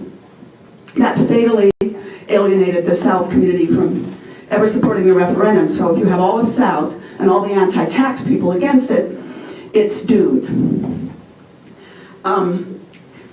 Next, for historical reasons, we have 2 high schools, not 3. We have South and Central. There was, of course, to be Hinsdale North. Back in the 70s or so, the present site of Midwest University was to be Hinsdale North, but back in those days they didn't do demographic surveys. They hadn't noticed that the baby boom was over and that Hinsdale North could never be filled, so they ended up selling it, and it didn't happen. But obviously we have a geographic unbalance between the 2 schools. We have a South and a Central. It's common sense that South will always be smaller than Central because Central draws from both Central and North, and South only draws from South. Perhaps for historical reasons, we have to accept that one school will always have more enrollment because the other huge value besides rejecting grade level centers is that everyone here loves neighborhood schools. You can command people to be bused away from their neighborhood schools, but they will not do it. So grade level centers, too unpopular and too impractical. Equalizing enrollment not possible without violating neighborhood schools. Therefore, should we consider that one school will always be bigger than the other? Now, do we have to book a smoke-filled room and have leaders from Central and South figure out what the compromise, not perfect for either, that both sides can live with? This means no coercive boundary changes for South, but strong promotion of its advantages so that enrollment will increase by non-coercive means. Perhaps Central will always be more crowded and won't ever have optimal facilities because it will always be bigger. In terms of having bigger enrollment, I mean. Anyway, I'm just suggesting from the lessons of history that the biggest reason the referendum failed, the tipping point was the enrollment issue and the enlargement of the buffer zone that lost the support of the South community right then and there. Maybe we have have to accept that one school will be bigger, one school will be smaller, and come to a grand bargain of a compromise not perfect for either, both sides will accept. Sorry for taking up so much of your time. Thank you, Ms. Burke. Anyone else like to speak at this time?